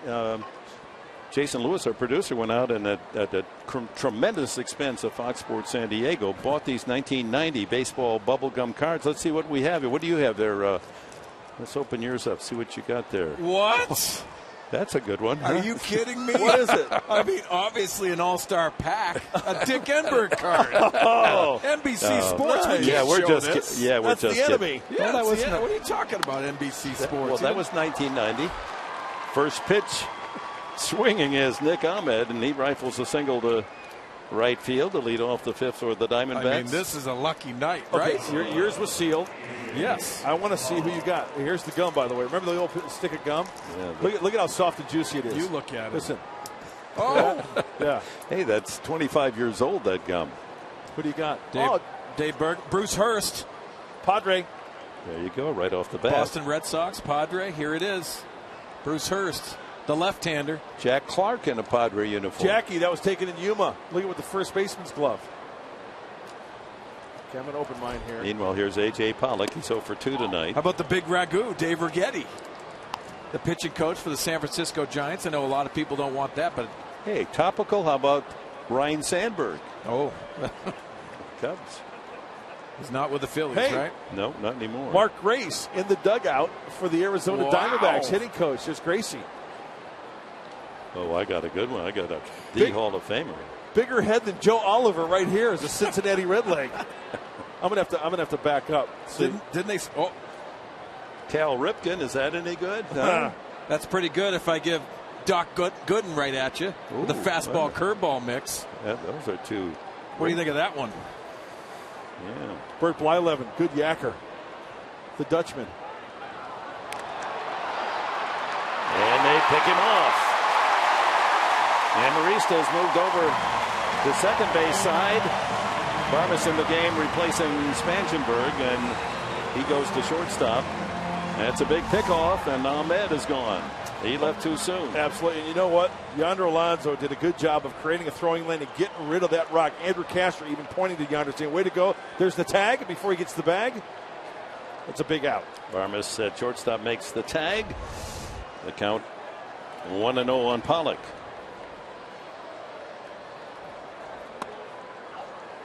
Well, if you think about that situation, there's Dave McKay, the longtime first base coach, and one of those aspects of the running game is you'll take some opportunities on timing a pitcher. And that's what Nick Ahmed looked like he did right there. And to Cashner's credit, holding the baseball, changing your times.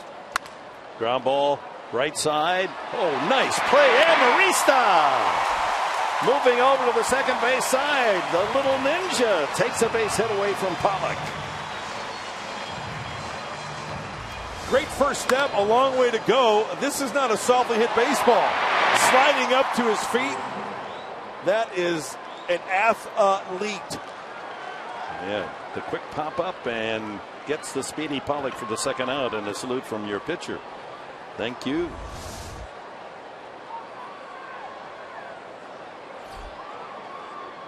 Two out, bases empty to Goldschmidt, who doubled with 2 outs in the third inning, and that started the 2-run rally as Peralta followed with a bloop double, and Tomas a double inside the bag at third to tie the game. Oh, good slider right there by Andrew Cashner, backing it up after that fastball inside. You know, the bubble gum is so meaningful to me personally about my youth in learning to love this game. My grandfather owned a little grocery store on the corner in Mount Clemens, Michigan, where I was born. And I can remember at 4. It's about the last thing, first thing you remember, age 4. He'd say, Dickie. He'd teach me a little bit about baseball. He loved the Tigers. He went to opening game 35 straight years. He had baseballs that in big pleated, pink pleated satin, and they were framed, and he loved the game. He'd teach me some things, and then he'd bring me into the store and he'd say, give me a question. If you get it right, Dickie, you get Superman bubblegum. And that was my first test of baseball. I learned to enjoy bubblegum, but I love baseball even more. Well, just hopefully you brush your teeth after that bubblegum. And Goldschmidt takes strike 3. He didn't think it was in there, but plate umpire Gary Cederstrom punches him out. And that's it for the D-backs in the top of the 5th. Good frame job by Norris.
By Saquon Casino, only 25 miles from Petco Park. By Jack in the Box, try the new Double Jack, only at Jack in the Box. And by Budweiser, make a plan to make it home. the Hall of Champions in Balboa Park. Ted Williams, remembered there as a product of Hoover High School in San Diego, California, and they now have a brand new baseball stadium, Ted Williams Field. When he was in high school, they really used the football field as the baseball stadium as well, and the bleachers for football became the bleachers for baseball, and they had a line halfway up the bleachers, and that was a home run if you hit it over there. Was it a short right field porch? Well, pretty much, yeah. Pretty good chance he could take advantage of that. And the ballpark near his home, where he spent most of his youth, that was his laboratory. We went over there and we walked off the distance from home plate to right field, and 186 or something, but a high screen. That'll make you want to pull the ball. Yeah, right? It had a high screen. You hit it over that screen, and Kemp fouls it away. And there was an elevation. It was on the top of North Park there. So if you hit it over the street and got it in the street ran all the way down to the ocean. So he literally could hit a home run and it would find the water. It's a splashdown hit. Yeah. Kemp with a double and the run scored in the first. He struck out the last time. 2-2 tie, bottom of the fifth inning.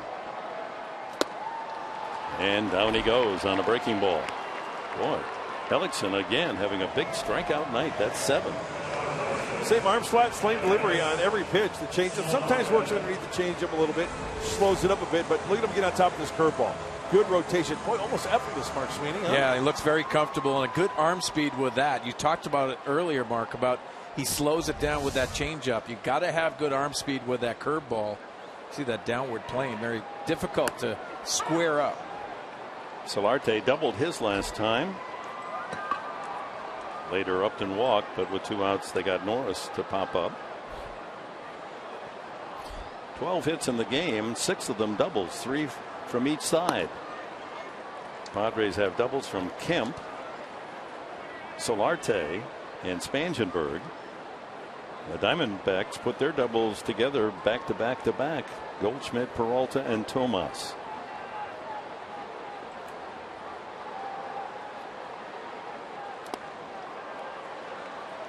Two balls and a strike.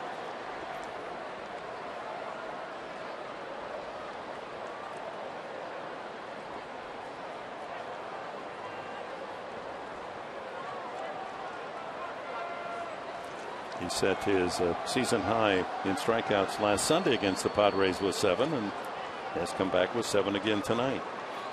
1 out in the 5th.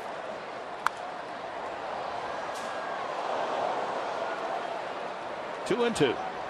Well, Dick, so many people talk about why the Padres are striking out so much. Right there, you see a fastball.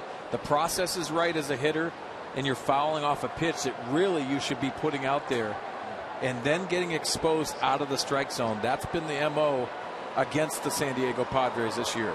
I bet you bounces a breaking ball here. Almost got him with a changeup. Low. Yeah, just taking a look at it. The swings there, the approach, the thought process, and then getting underneath the baseball just barely and fouling it off. A pitch that you really should be executing out in fair territory.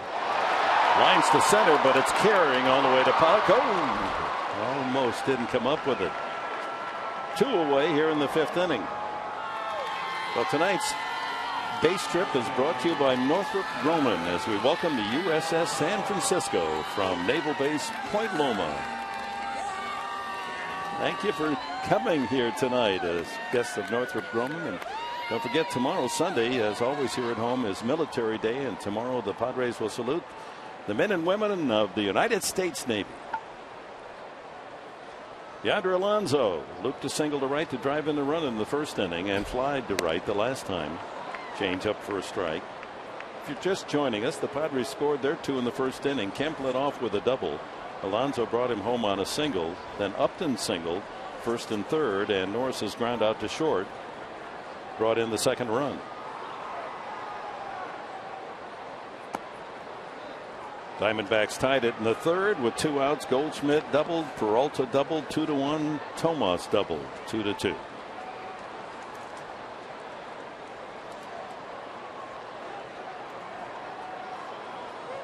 Last night was the 2-2 tie, and finally the Padres won at 4-2. High fly ball slicing down into that left field corner. You'll get a chance for a souvenir if you buy a ticket in that area. You know, guys, we've seen Yonder Alonso make adjustments from year to year, and I think he's identified himself as a hitter this year, more importantly, and he slowed his whole game down. What I mean about that is that head movement has been lessened, and what happens is you put the eyes on the baseball, you track the baseball so well, and you're seeing an uptick in numbers against left-handers and right-handers. A drive to left field. Peralta going back on the ball, still going back, can't get there. It's a ground roll double. Another two-base hit. Second hit of the night for Alonso. Padres have 4 doubles and Arizona 3. Well, Dick, you see the breaking ball and you see the head movement. It does not have any movement at all. You track it and you back it up with your eyes. And the head's on the baseball, and perfect hitting going the other way and staying inside that baseball. But for Yonder Alonso making adjustments, it's slowing the game down, slowing your whole process, and the consistency follows. So a 2-out double. The Padres with a chance to reclaim the lead. Justin Upton singled and walked tonight. First base open again. They pitched around him the last time. He was up with 2 outs and a man at second. Didn't get anything to hit at all. 4-pitch walk. Looks like might be the same type of sequence here. First pitch changeup. He walked for the 34th time his last at bat, more than any Padre. Nothing close to Goldschmidt.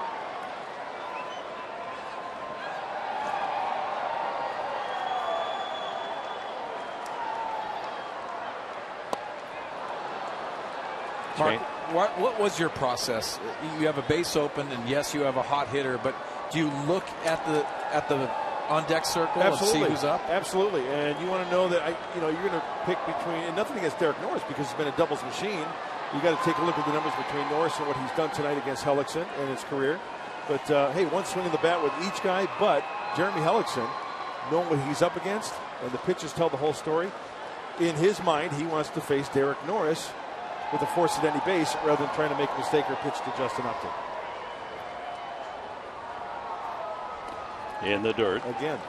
And the pitch that Upton offered was low out of the strike zone. So 2-1. It figures that if Upton wants to swing at a bad pitch and get a base hit, good on you, but I'm not going to give you anything you're going to be able to hurt me with. Well, from the hitter's perspective, you want to get in the batter's box and you say, listen, if he is going to go soft, he still could make a mistake because of that threat, and we always see it all the time. They're trying to execute pitches, but then they start elevating. You have to still be ready for that. You can't shut down. Because pitchers, as a majority, have better control with the harder pitches than they do the soft stuff. Hellickson has proven he can throw the off-speed stuff where he wants that. With that curveball just enough off the plate to where it might entice Upton to swing at it. And that's a good take because you're in that process, and now you start shifting your focus into sitting on a breaking ball, sitting on a changeup, and if the mistake is there on a 3-1 count, you could do some damage. Alonso at second with a 2-out double. 2-2 tie here in the home half of the 5th inning.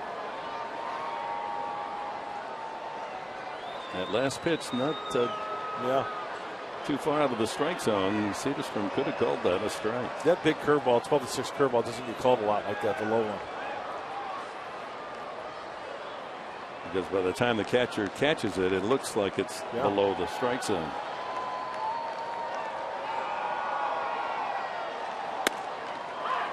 And he does hit the outside corner, 3-2.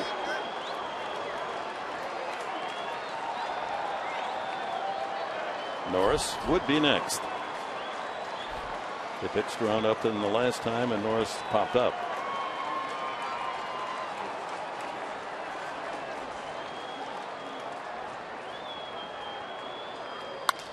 High drive, right field. That's hit well. Tomas back to the wall. Touch 'em all.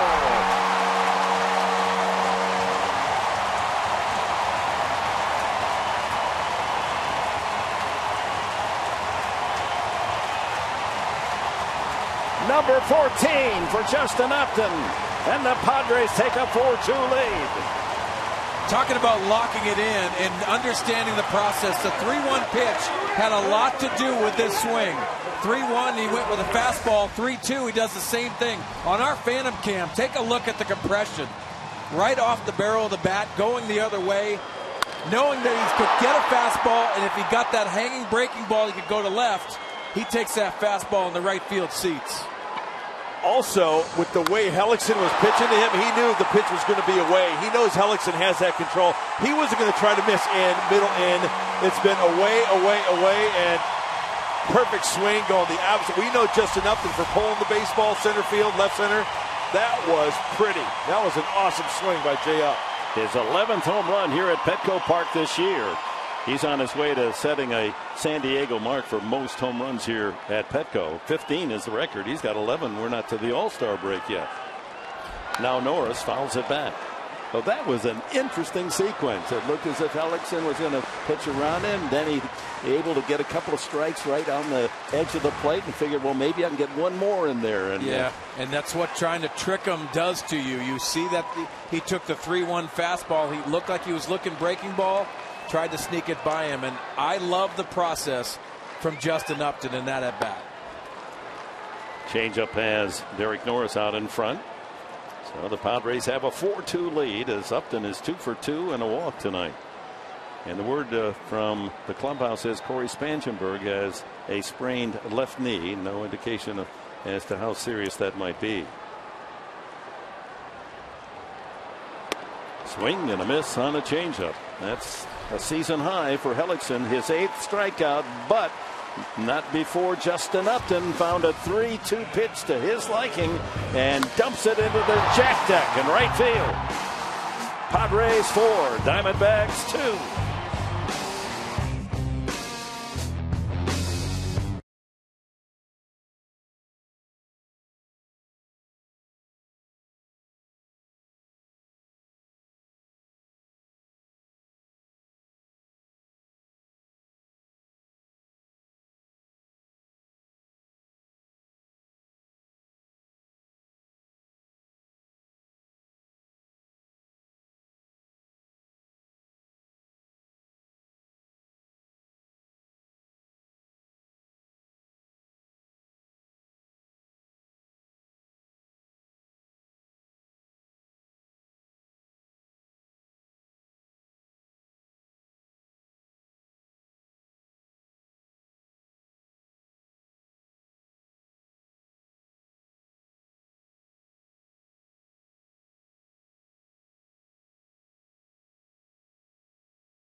Yonder Alonso drops a single into right field in the first inning, and that scored Matt Kemp, who had doubled. And then 3 consecutive doubles by Arizona in the third. They tie the game at 2. Tomas, with that double, makes it a 2-2 game. Then in the 5th inning, after Alonso had doubled with 2 outs, Upton goes the opposite field. His 14th of the year, and the Padres have a 4-2 lead. Our Harrah's game summary. Jerry Hellickson has given up 4 runs. That's the big home run, and has struck out a season high of 8. Andrew Kastner with the lead 4-2, trying to log his 3rd win of the season, has given up 7 hits in 5 innings, has 5 strikeouts.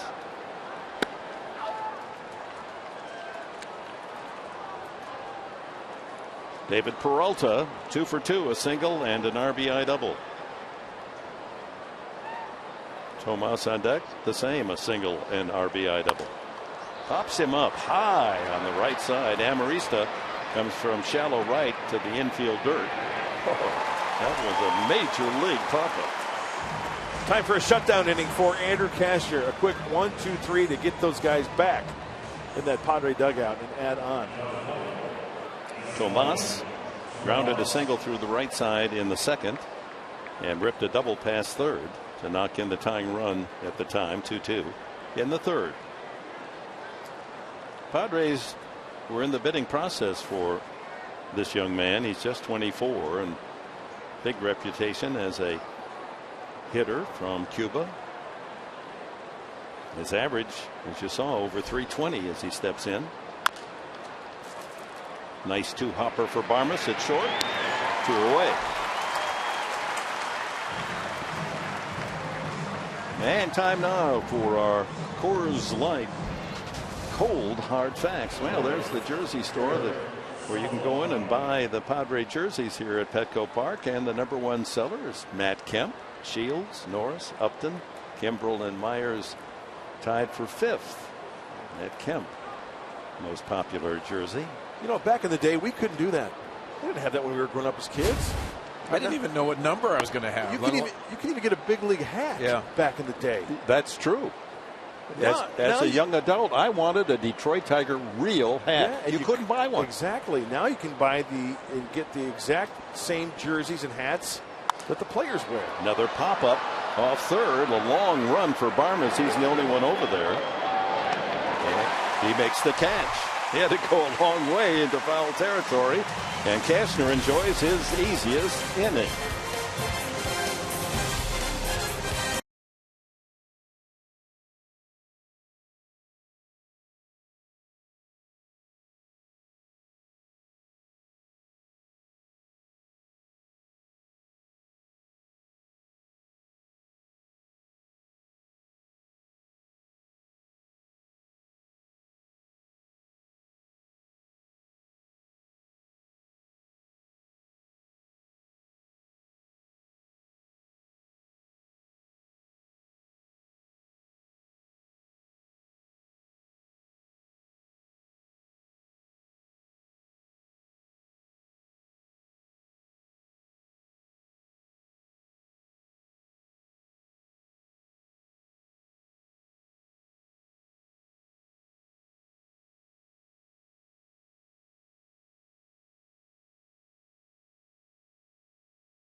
Growing up and still to this day is my father, Max.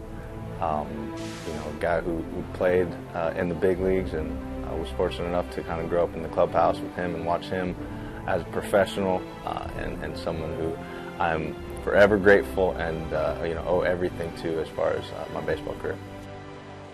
Will Venables, father Max, a big leaguer himself. What an advantage for a young kid, huh? To not only be near your hero, your dad, but get to go to the ballpark and work out every day. Yeah, and well said by Will Venable, and that is a difference maker, but that doesn't get you to the big leagues. The hard work does. And Will Venable early today working off the curveball machine, constantly working at his craft and having a very successful year. And coming into this year, I thought he was going to be one of those pieces that was going to have to play more. And you can't keep his bat out of the lineup, especially against right-handers. And with Will Myers' injury, that outfield position is open for him, and he's taken advantage. He struck out tonight and tapped to the mound. Against Ellickson coming in, he was 4 for 8 with a home run. You know, I always love the stories of the father-son combinations making it to the big leagues. They do have an advantage. the awe factor. Think about it. All the kids that grew up with their dads coming to the ballpark, if they're fortunate enough to play at the next level, high school, college, pro, they get to the big leagues. I've been here before, right? It's like Booney. Remember Brett Boone? Yes. Oh, he didn't let the big league atmosphere intimidate him. Ken Griffey Jr., you kidding me? Will Venable, he's been there before. That's an advantage to those kids. Well, Ken Griffey Jr. wasn't intimidated because he was playing next to his dad. Yeah, there you go. The same game, looking to his left and playing against him. Ground ball through the left side, and on cue, Venable leads off in the 6th inning with a base hit. The 8th Padre knock of the night. That'll bring up Clint Barmas for the first time batting in Spangenberg's spot. Again, Spangenberg, a bruised knee. And I'm sure his dad, Max, would be proud of him right here. Hey, going the other way. They were shifting the other way, pulling. He beats it. Letting that ball travel a little bit, inside out in that ball. Yeah, 5.5 hole, and that has to be a good feeling for Will Venable. Again, backing the ball up with his eyes. You don't back it up with your hands or your body. You track that ball with your eyes. So a chance to build on their 4-2 lead as Randall Delgado first up in the Arizona bullpen. Barmas, good hit and run man.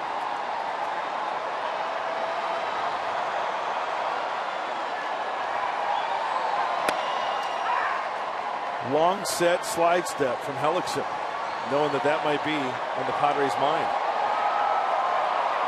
Yeah, and this is a good situation, Dick, like you talked about. Barmas can be a hit-and-run guy, but this is a situation where Will Venable, even 0-1, set him in motion because of the secondary pitches from Hellickson.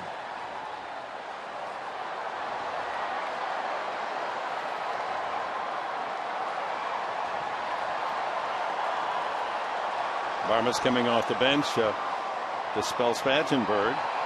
And his hero growing up was Ozzie Smith, great shortstop of the St. Louis Cardinals, and formerly with the Padres before the Cardinals.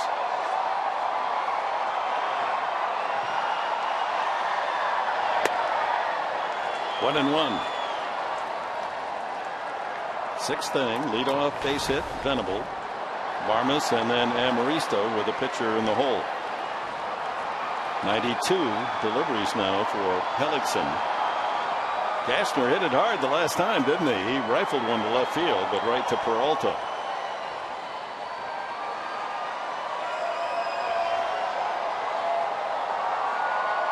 Runner goes. There it is. A hit and run. And then Venable on to third easily.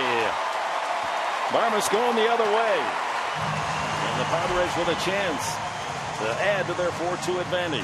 What a picture-perfect swing by Clint Barmas, executing your game plan, but also to perfection, going the other way. This was down and in, and it's a tough pitch to stay inside of, but when Clint Barmas is in a good hitting position, you can do that. See Will Venable getting a good jump, reading the ball over his right shoulder, and easily going into third base. And from a pitcher standpoint, you throw a two-seamer down in like that, and the guy carves it that way. It's like, my goodness, really? Nothing more upsetting than making a pitch like that, but great bat control by Clint Barmas. Yeah, and how you gain that bat control is what we were talking about with Yonder Alonso, that vision and keeping your head still. Clint Barmas has done that very well, especially with a lot of the playing time that he has gotten, and putting himself in that scenario. And Pat Murphy making that scenario, like you said, Dick, that perfect guy to have a hit and run. He can control the bat head in a scenario when you're ahead. You can go with that offensive play. As Valentine talks to the runner at first, Barmas, Mike Harkey completes his conversation on the mound, alerting the D-backs, of course, that Amaristo could be laying down a bunt here, a safety squeeze. Pitcher due next.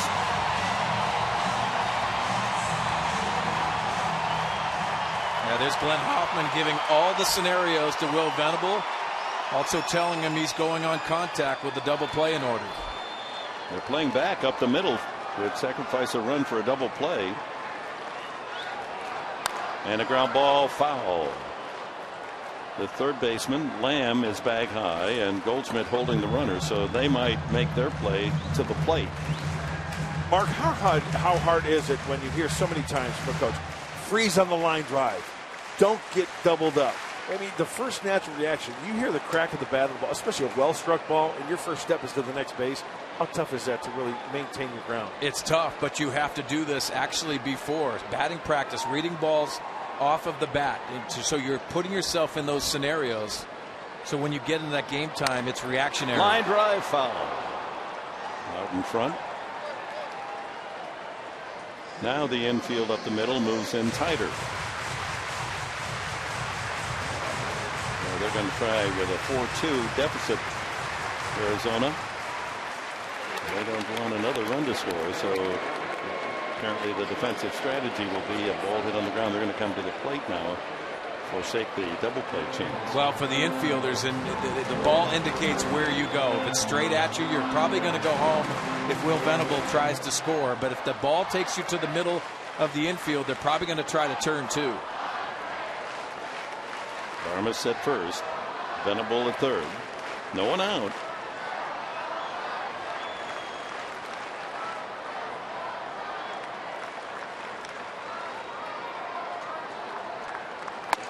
Neither of the first two pitches were strikes, but Amarista offered it both. Now tried to get him to climb the ladder. 1 and 2. Also, do you think with 2 strikes when they came in a little bit because Amarista maybe shortened up the swing protecting, so really not getting a big hack on like a 2-0 or a 2-1 pitch? Yeah, a lot of hitters will try to reduce their swing and reduce their timing mechanisms at the plate by spreading out a little bit. Pop up behind short, a long run for Ahmed, and in comes Peralta calling. That's not deep enough to get the run home, and Varmus stays at first. Venable back to third. We check the National University standings in the NL West. Dodgers having lost, and the Giants won, so San Francisco just 1 game back. And Arizona, San Diego, whichever wins this game will add another half game. San Diego could move within 5.5 with a win. Arizona to 5. Colorado has lost, so they're 8 back. 3 straight losses for Clayton Kershaw. How about that? MVP last year. Your re-entry is kind of rough. And they can't win with Zach Greinke either. The way he has pitched, they're not getting wins for them. That's an opportunity for the Padres. All right, let's see what Kastner's up to here. Will he try the bunt? Lined out to left. That would have been good in this situation. Would have scored a run. And there's the bunt try foul. That's the safety squeeze, or at least to get the runner over to second and have 2 men in scoring position with Matt Kemp on deck.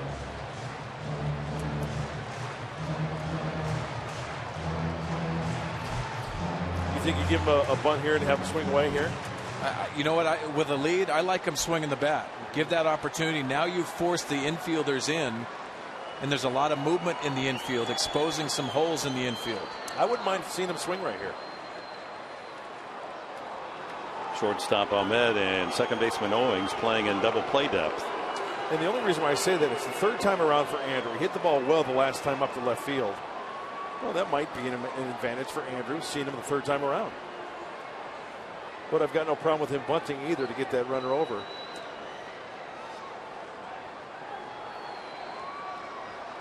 And that's a beautiful bunt. Here comes Venable. He scores!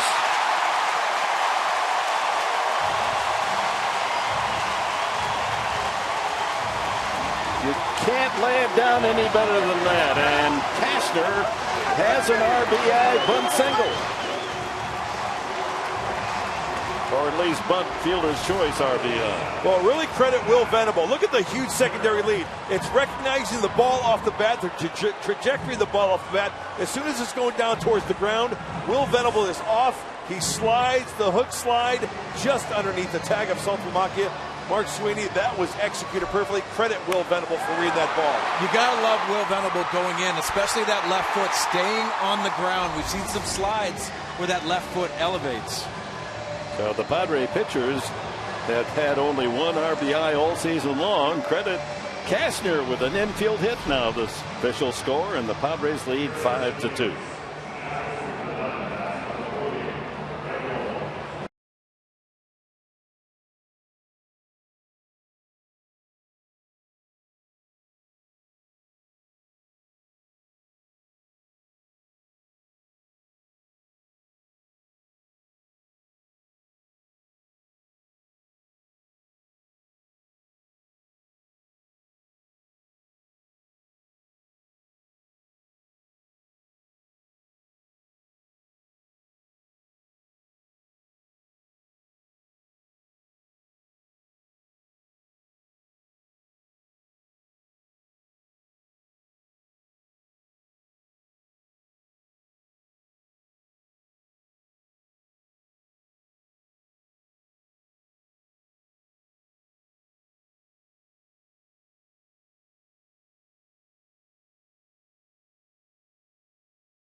brought to you by Sony, the leader in 4K Ultra HD.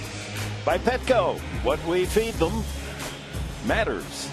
And by your San Diego Lexus dealer. Say hey.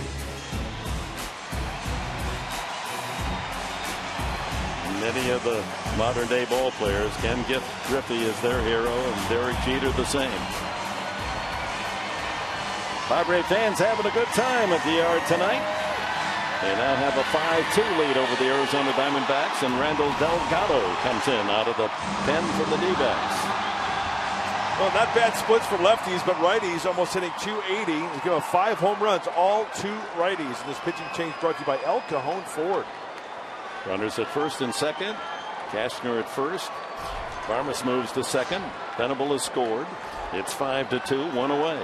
Kemp has struck out the last 2 times. He doubled to open the ball game in the first and scored.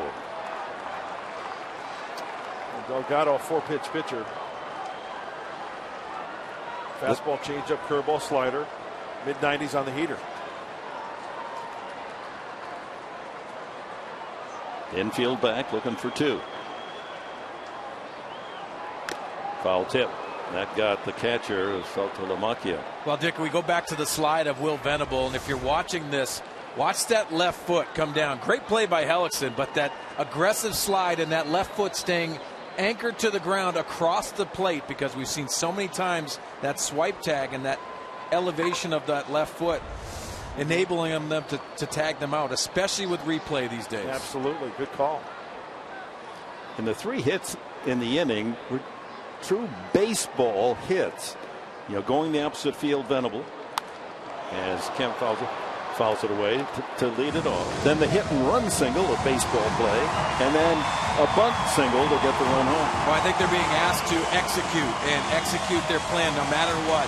Play for one another, and you're seeing a much better offense to win close games. Pat Murphy is asking them to do things. You see Dave Roberts, the bench coach, looking on. But this discussion to move forward and get to where they need to be, you have to execute. A ball, 2 strikes to Kemp. Line drive, base hit. Rounding third is Varmus. He's on his way home. It is 6-2.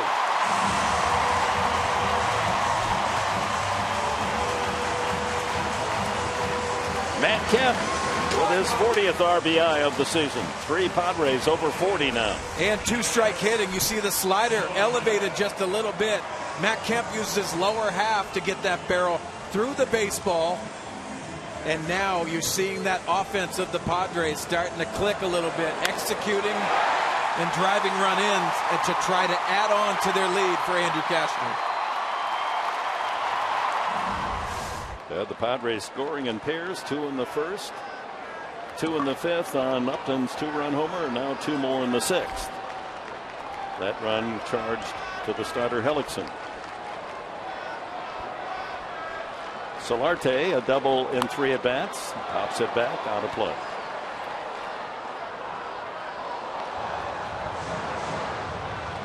Six runs, 11 hits for the home side. 2 runs, 7 hits for Arizona.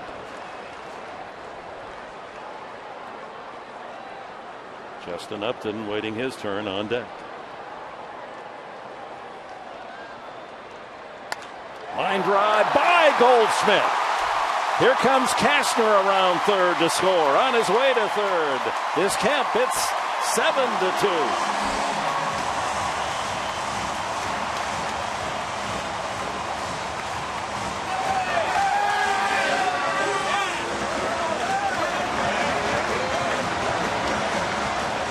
That's the reaction we like to see in that Padre dugout. And with Delgado out there, the last 11 games he's holding lefties to a 118 average. Well, switch hitting Solarte stays on that breaking ball just long enough, like Matt Kemp did pulling that ball.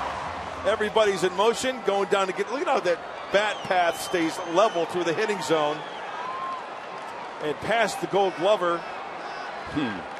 Goldschmidt and Matt Kemp doing a little matrix to get out of the way there. That was like a soccer play. He had a Goldschmidt screened a little bit there, and that might have been the difference between him getting to that line drive or not.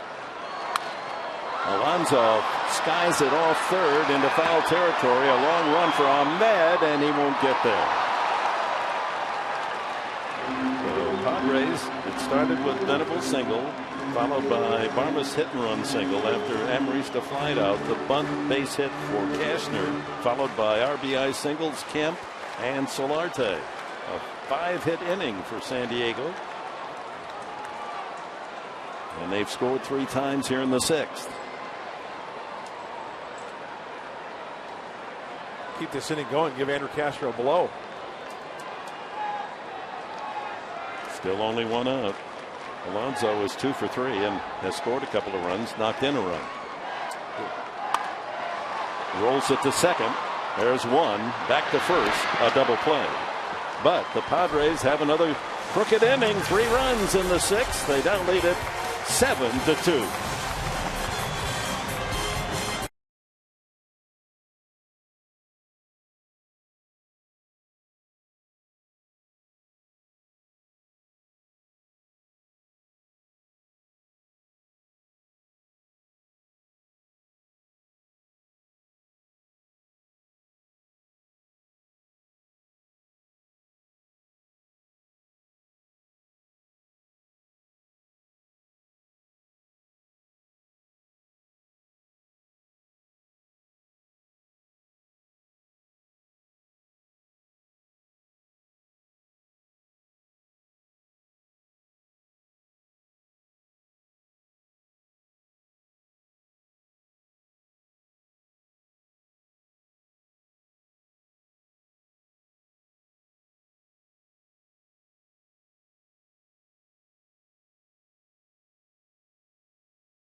It's one of the charms of baseball. A moment that captures the imagination. A moment that makes us believe. Perhaps there is a hero among us tonight.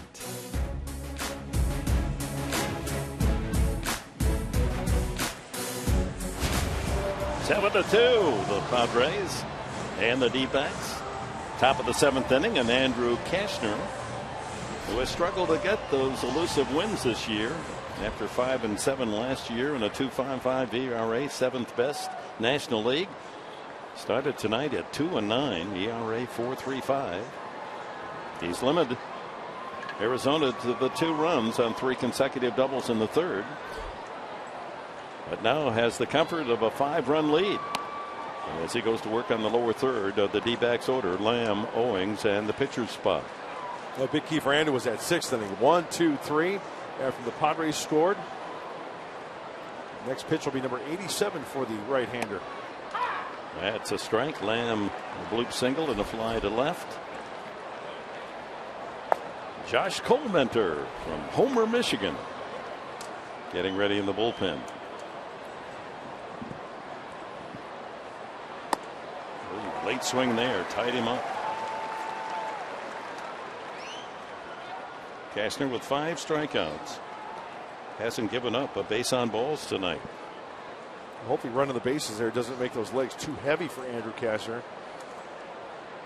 I mean, he's such an athlete. He's going to leave it all out there when he's running the bases, especially scoring a run. Ground ball foul past first. But those legs can get a little heavy when you're not used to going from first to third or second to home. There's an Andrew Cashner fan, yes. Hey, that's perfect timing. Nice. Huh? Ball girl down there tossed him the ball. Andrew Cashner, probably a hero to a lot of youngsters out there.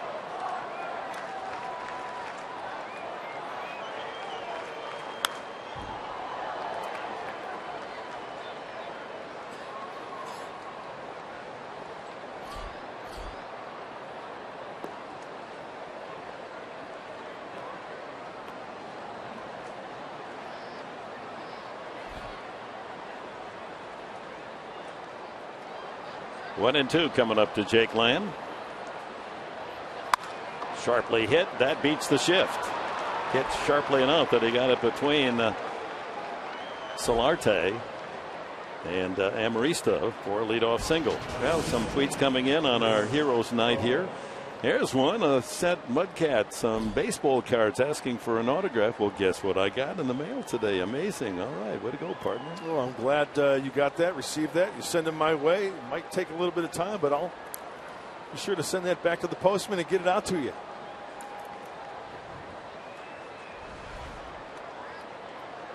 One out single. Chris Owings has struck out both times. Now, are you one of those athletes that just scribbles something and it could be anybody's signature? Or do you carefully let people know? Do you say Mud Grant or Mark Grant? It's Mark Grant, and I do take my time. I would have to say, how can I say, on a scale from 1 to 10, where 1 is like I don't care, and 10 is like I'm like a 6 or a 7. I mean, I think that there's an obligation for an athlete to at least, sign it carefully enough that you know that that's the signature. I agree. You have a wonderful signature. Well, I come from an era where we had penmanship was one of the subjects you had to. What's that? There you go. And spelling, that's another. Ted Williams had a beautiful signature. Yes, he did. No, I'm all serious. You have a beautiful signature, and you're right. It's that generation. I look at my mom and dad, the way they write their cursive. It's beautiful. Well, if somebody wants my autograph, I want to make sure when they show it to someone else that they say, "Oh, that's Dick Enberg, not the Sam Liederkranz." I was just going to say that. I hope Sam's watching up there in Duluth. He's president of the Pick the Stick fan club up there, monitoring all the rules and regulations. Leadoff single Lamb, his second hit tonight. The 8th off Cashner. And the 2-2. So the pitch count for Andrew Cashner reaching 96.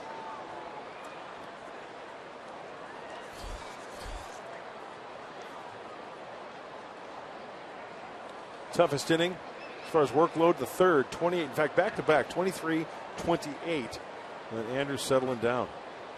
He's gone 7 full innings 3 times this year, Cashner. And Owings making it tough, fouling off a lot of good pitches. So let's check the Cholula flamethrower. And with the right-hander, the Conroe Comet on the hill, 98. What is that?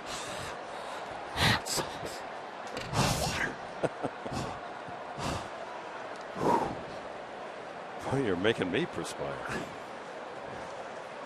That's hot. Yeah. That's bringing it. It's also overacting. Ground ball could be 2. Barmer's going to go to the bag himself. Fire to first. Double play.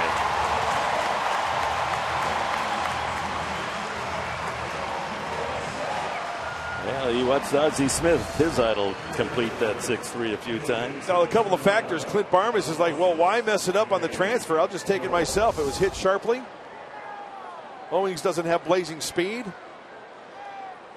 So 2 outs, base is now clean, and Danny Dorn will pinch hit for the pitcher, Delgado.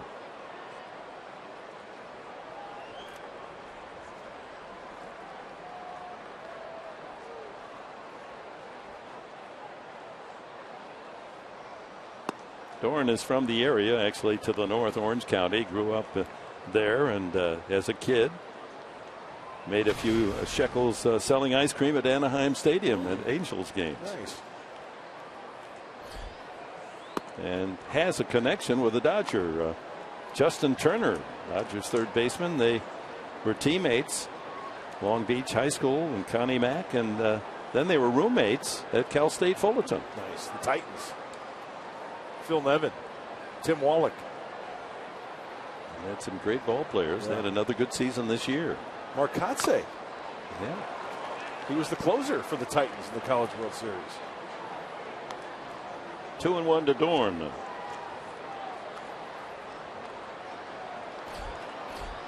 Just 25 at bats for Dorn with 5 hits, one of them a double. Diamondbacks with Peralta and Tomas, a single and a double for those two in the middle of the order. 4 of the 8 hits. Swing and a miss. 2-2. Now Cashner trying to match his longest outing, 7 full of the season. He's done that 3 other times.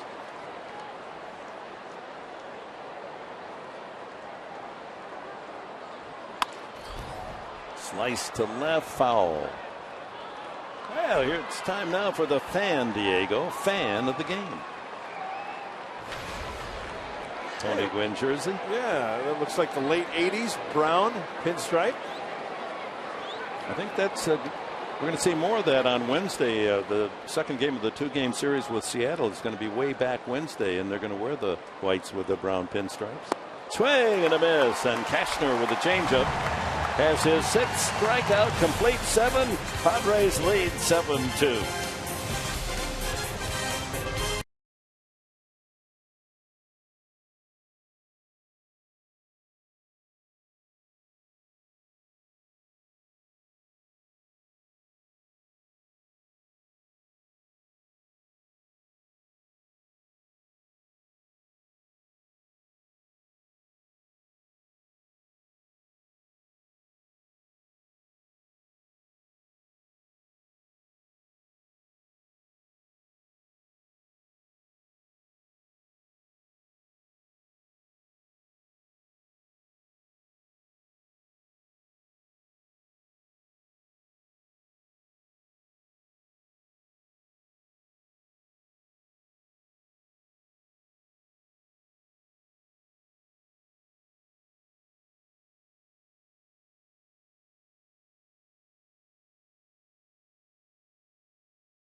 You can't hit yet. Sit down.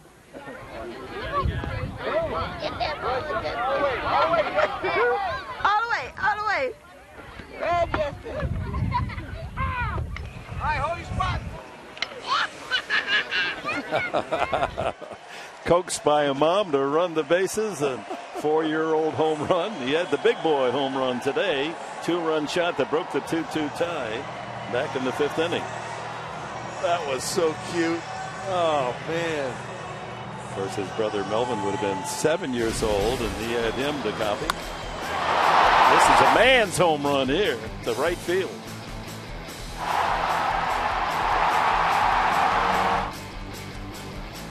Love that whole at bat and how Hellickson was pitching him away. He had that in the back of his mind. 3-2 fastball, and he took it that way for the home run. Josh Colmander comes in to work the last of the 7th inning. Former star at Central Michigan. He'll be facing Upton, Norris, and Venable. Colmander was the opening day pitcher for the D-backs this year. Now been relegated to the bullpen. He's useful as a starter and long relief. And tonight, shorter relief. High drive. Did he get enough? No. Dying got it off the head of the bat, and left fielder Peralta tucks it away for the first out. And earlier today, fans at the Cox Retail Solutions store over on Euclid Avenue had a chance to meet their hero, Derek Norris. Remember to do your part and send our Padre heroes to the 2015 All-Star Game. Get online and vote today. And Norris campaigning. Won a few votes today.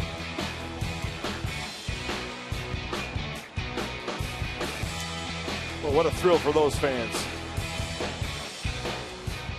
Derek with an RBI ground out, 0 for 3. Hits one to left field, and Peralta has a beat on that as well. Couple of fly balls to left, open the 7th inning.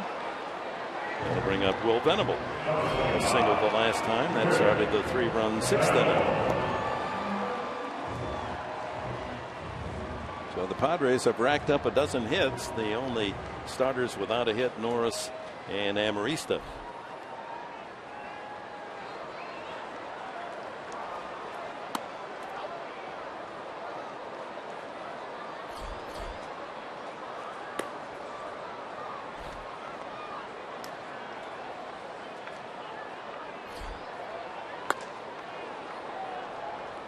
One ball, one strike.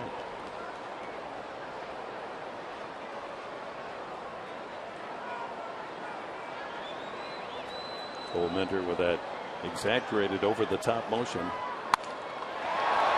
Drive to right field for a base hit. Venable has his second.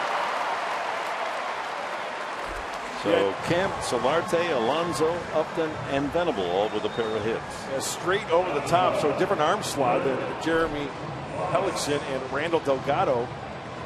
Josh Colemanter throwing the fastball, the changeup, the curveball. It's kind of like a split type grip that he throws, but directly overhead. And look at that box score for San Diego. Gotta love it. Nice way to go to bed on a Saturday night, knowing you got a couple of base knocks. Barmas been up once, singled and scored as he replaced the injured Corey Spangenberg. Spangenberg had a double in his 2 at-bats, but left with a sprained knee.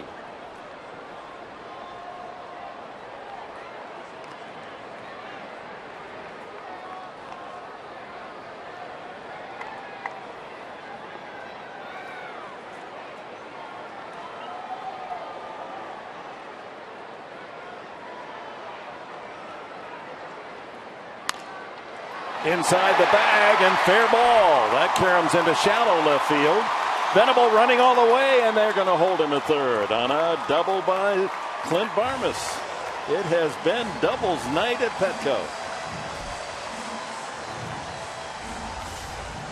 Mentioned the straight over the top delivery by Josh Colemanter. Now when he gets that good downward plane, especially down and in, you better be darn sure you are quick to that baseball. Barmas, first at bat, the hit and run, going the opposite way with the pitch down and in. That one pulling inside the bag for the double. A couple of great at bats for Clint tonight. He's been a terrific veteran influence on this team. Plays a solid defense, and he's hitting over 290. Amarista 0 for 3. Trying to join the hit party. With runners at second and third, 2 outs here in the bottom of the 7th inning. Struck out in the second, struck out in the 4th, fly to left his last time. Right center field, a long run for Pollock, and he can get there for the out. So the Padres leave 2. We go to the 8th. San Diego leads by 5.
Padres lead over the Diamondbacks, game 2 of this 3-game set. Mark and Mike working on Padres Live, the post-game show, which will be brought to you by Cox Communications.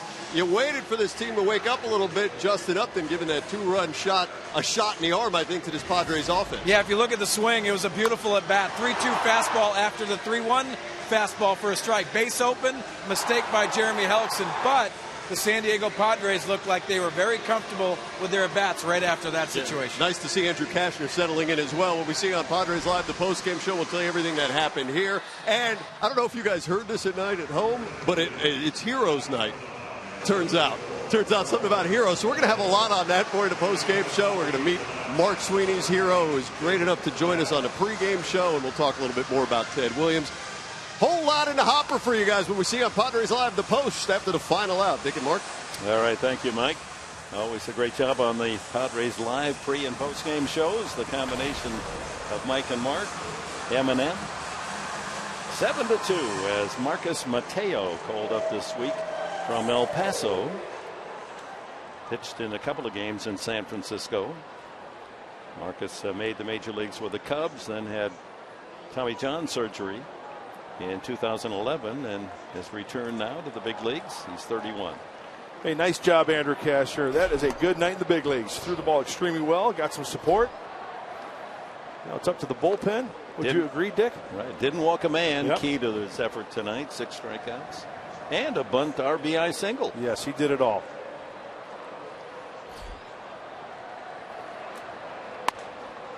.93 on the Mateo fastball. Ahmed, Pollock, and Goldschmidt top of the order for Arizona in the 8th inning. 40,717 here at Petco tonight on baseball night in San Diego. 2-1.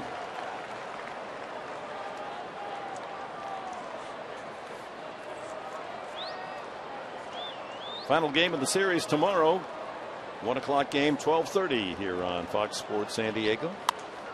Pops him up, but that'll be back at the screen and just over the screen into the second row.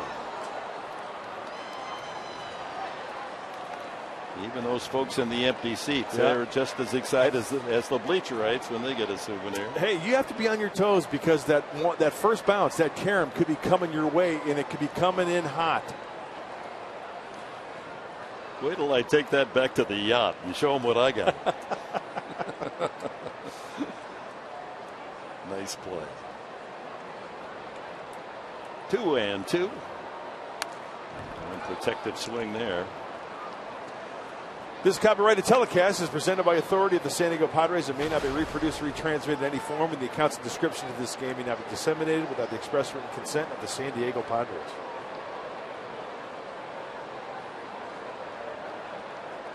Padres looking for a win tonight. That would reduce the Dodgers lead over San Diego to 5.5. High pop up. Amarista at second base tonight with the injury to Spangenberg. One away. Brings up Pollock. So tomorrow the pitching matchup. Odrisamer Despaigne, after his 4th win of the year, will face Chase Anderson, who's 3-2 for Arizona. U.S. Military Sunday as the Padres salute the United States Navy tomorrow. Off day Monday, Seattle in for a brief 2-game series Tuesday and Wednesday. Tuesday night game and a Wednesday day.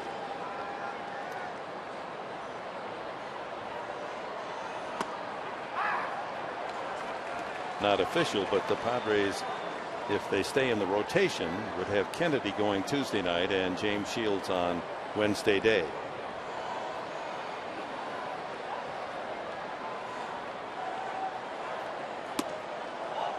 Two and one. Pretty good pitch right there by Marcos Mateo. A high slider, but I thought it caught the plate.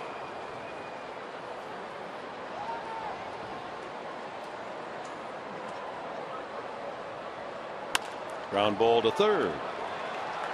Solarte across, 2 away.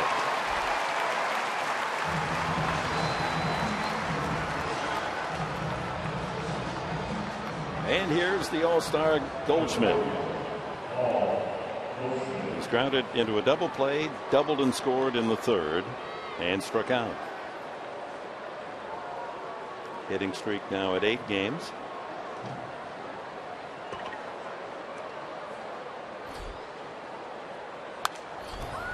You know, I remember talking to Bob Brenly, the color analyst for Fox Sports Arizona, about Paul Goldschmidt, and he said he just does everything right. He said a routine fly ball, he'll be standing on second base. If not, then there's BB right there.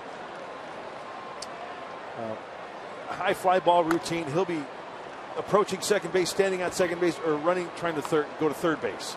He just all out all the time. And it's kind of refreshing to see a player do that of his caliber. But what a great example. And here he is with 2 strikes up on the handle of the bat. Swing and a miss, strike 3. And Marcus Mateo with a big strikeout retires the side in order. Bottom of the 8th, the Padres will have the pitcher spot going first.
I'm going to read you guys some of my favorite tweets that were coming in. First off, we've got Padres no-hitter. Pretty much a no-brainer on this one. Hashtag Baseball Heroes Nights. Win for Gwyn. And then second one, we got RJ's Fro. Hashtag Oh Doctor. The Colonel was a hero on and off the field. Thank you guys so much for all your participation tonight. And thank you, Allie, as we go to the bottom of the 8th. And Brett Wallace to pinch hit since being recalled from El Paso. 4 at-bats, all as a pinch hitter. A couple of hits, 2 for 4. Baseball hero Ken Griffey Jr. High pop-up. Shift was on and out in shallow right field. Making the play is Owings.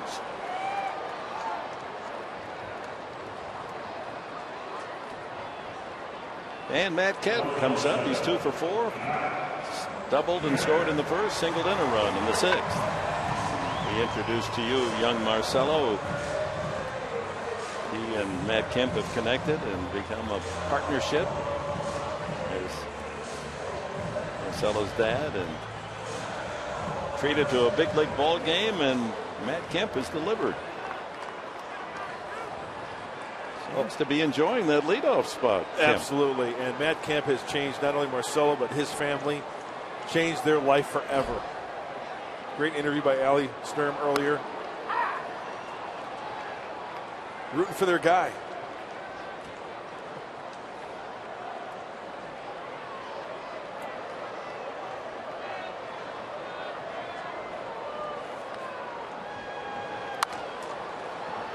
Down the right field line, slicing away from a trio of the Diamondbacks, and lands on the warning path foul.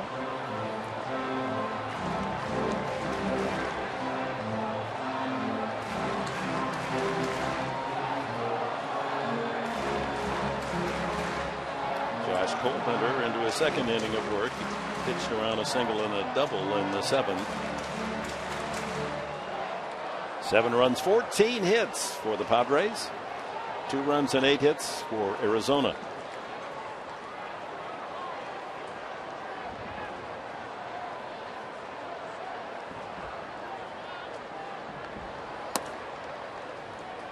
A ball and 2 strikes.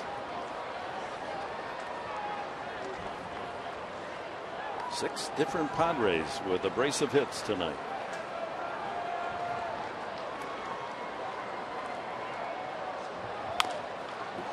Left side, Lamb, the third baseman, scoops it up and throws him out. Let's go back to our keys to the game tonight, Mark Grant. All right, well, on Heroes Night, that was one of our keys. Let's start with all aboard the Cashner Express. Andrew Cashner's idol growing up, his hero was Nolan Ryan. So we took the word express from the Ryan Express. Andrew with 7 solid, 8 hits, couple runs, no walks, and 6 strikeouts. Even Nolan Ryan would be proud of that stat.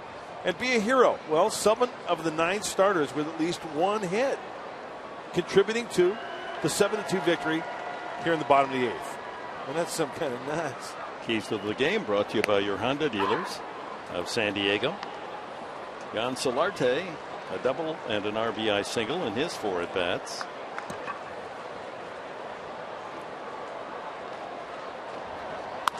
And a base hit to center field. Solarte, the first Padre with 3 hits tonight. 2-out single to bring up Yonder Alonso. You know, I'm just glad that the Padre hitters tonight are capitalizing on some mistakes out of the hands of the Diamondbacks hitters, or pitchers rather.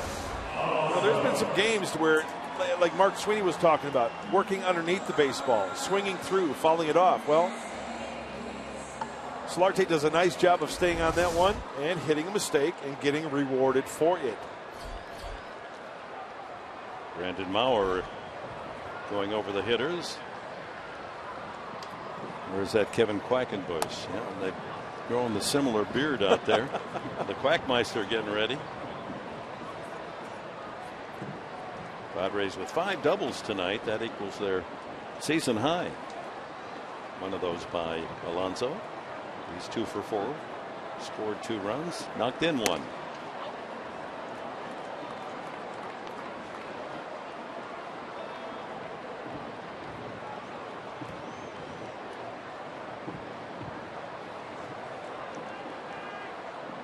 I don't think Yonder's broken a bat tonight. You know what? I think you're right. Drives that to left. Peralta reacted well and almost overran it. He got over there in a hurry too quickly and had to put on the brakes and make a stabbing catch to deny Alonso. Oh my! On to the 9th inning.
Respected what Mariano Rivera did, especially with basically 1 pitch.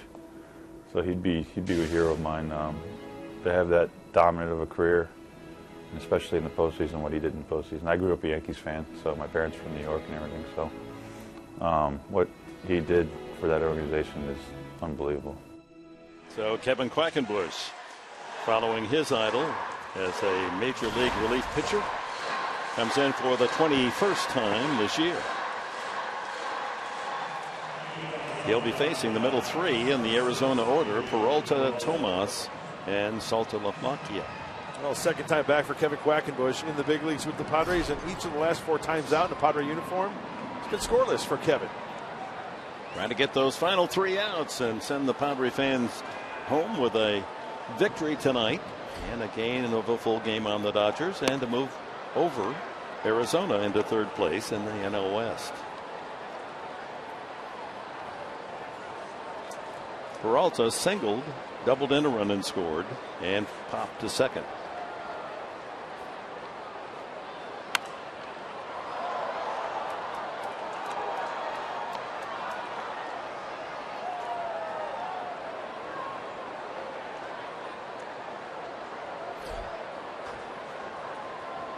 Padres with 7 runs and 15 hits, but nothing like what happened on this date in 2003.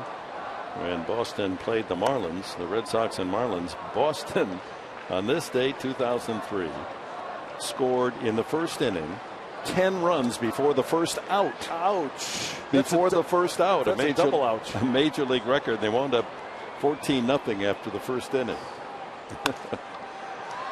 You don't happen to know who the starting pitcher was that day, Dick, because that ERA just skyrocketed after that. The final score was a football score, 25-8. Oh.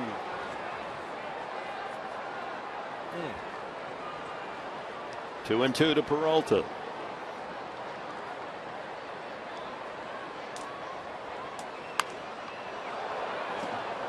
Another significant baseball game on this date, 27th of June, 1939. Brooklyn and the Boston Braves played 23 innings to a 2-2 tie. Really?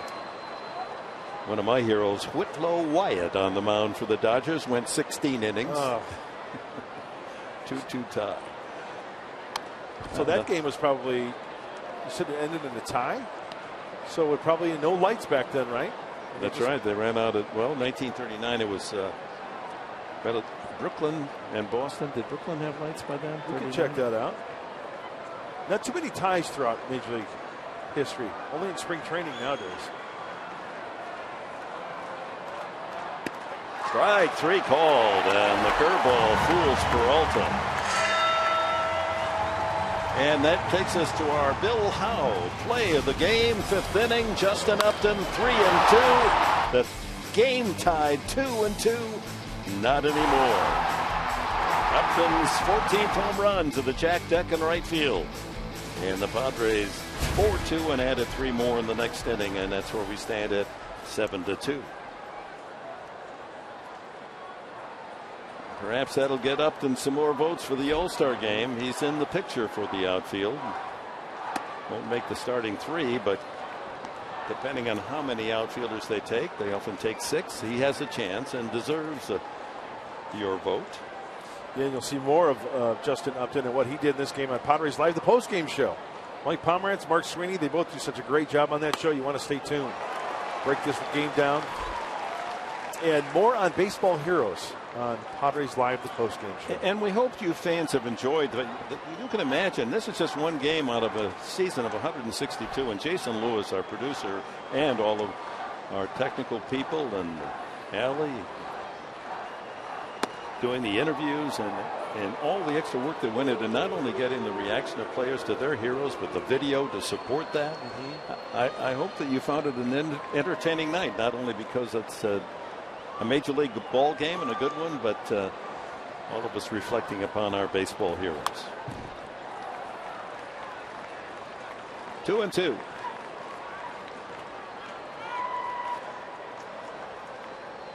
That was so precious, that 4-year-old Justin Upton and his mom rooting him around for a T-ball home run. 2-2. Fans picking up on the quack, quack, quack, quack theme. The Walt Disney motion picture, and that's now going to be worn by Quackenbush.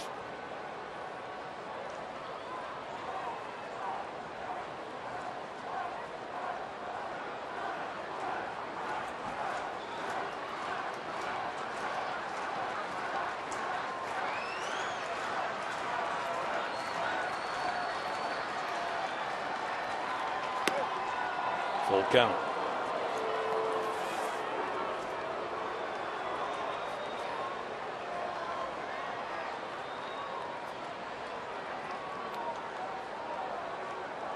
There were lights at Ebbets Field, so if that game was played, the Braves-Brooklyn game was played at Ebbets Field. Gotcha. That one flared high down the right field side, but slicing toward the crowd and away from Kemp. You know, it's nice for me tonight to have my oldest son Andrew here from Davis, California, with his friends, and his hero was Nolan Ryan. He grew up while I was doing the Angel games, and Nolan Ryan was the pitcher, and was as a young guy was keeping score one night at Anaheim Stadium, and Nolan Ryan pitched a no-hitter, and he still got that. He kept score the whole night. Really? Yeah. Very nice. Treasure, piece of treasure. 3-2. Tomas. And another foul. You know, you bring up another good point about being a fan of this game of baseball. How many people sit at home and keep score during a basketball game? How many people sit at home and keep score of a football game? Really? Are you going to keep score of watching tennis? I'm certainly not. But you know what? People are at home watching the baseball game, and they've got their own system. They will keep score. And they're keeping score. Or come to the game and bring a scorebook with you to the game. That one flies up over our heads, over the Jerry Coleman Media Center. Quite a battle going on here. 10th pitch of the at-bat coming up.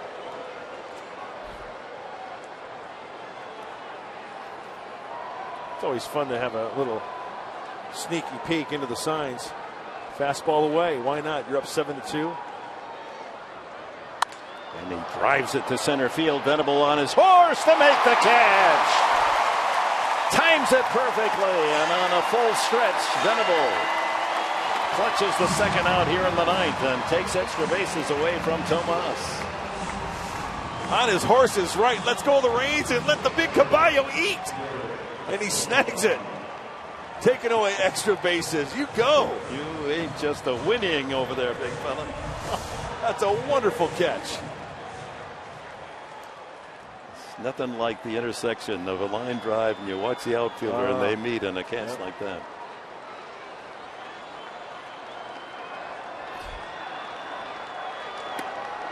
So down to their final out. Jared Saltalamacchia has struck out, hard ground out to short, and he fouled out to the shortstop.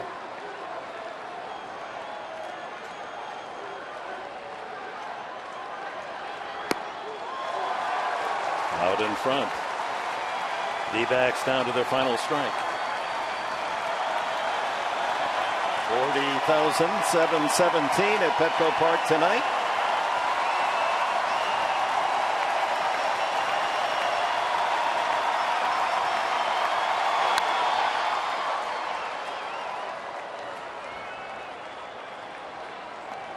Again tomorrow, 12:30. Final game with the 3-game series here on Fox Sports San Diego. Despaigne for San Diego. Chase Anderson on the mound for Arizona.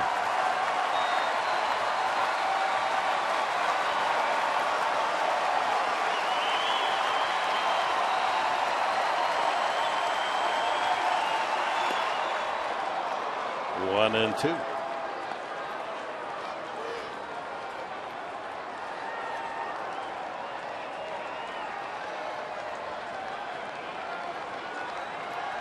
Trying to finish with a flourish.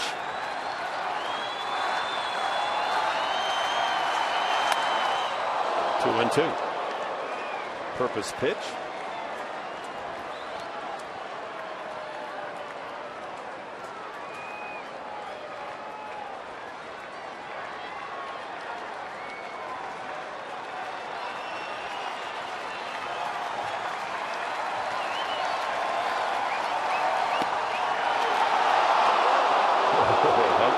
that pitch.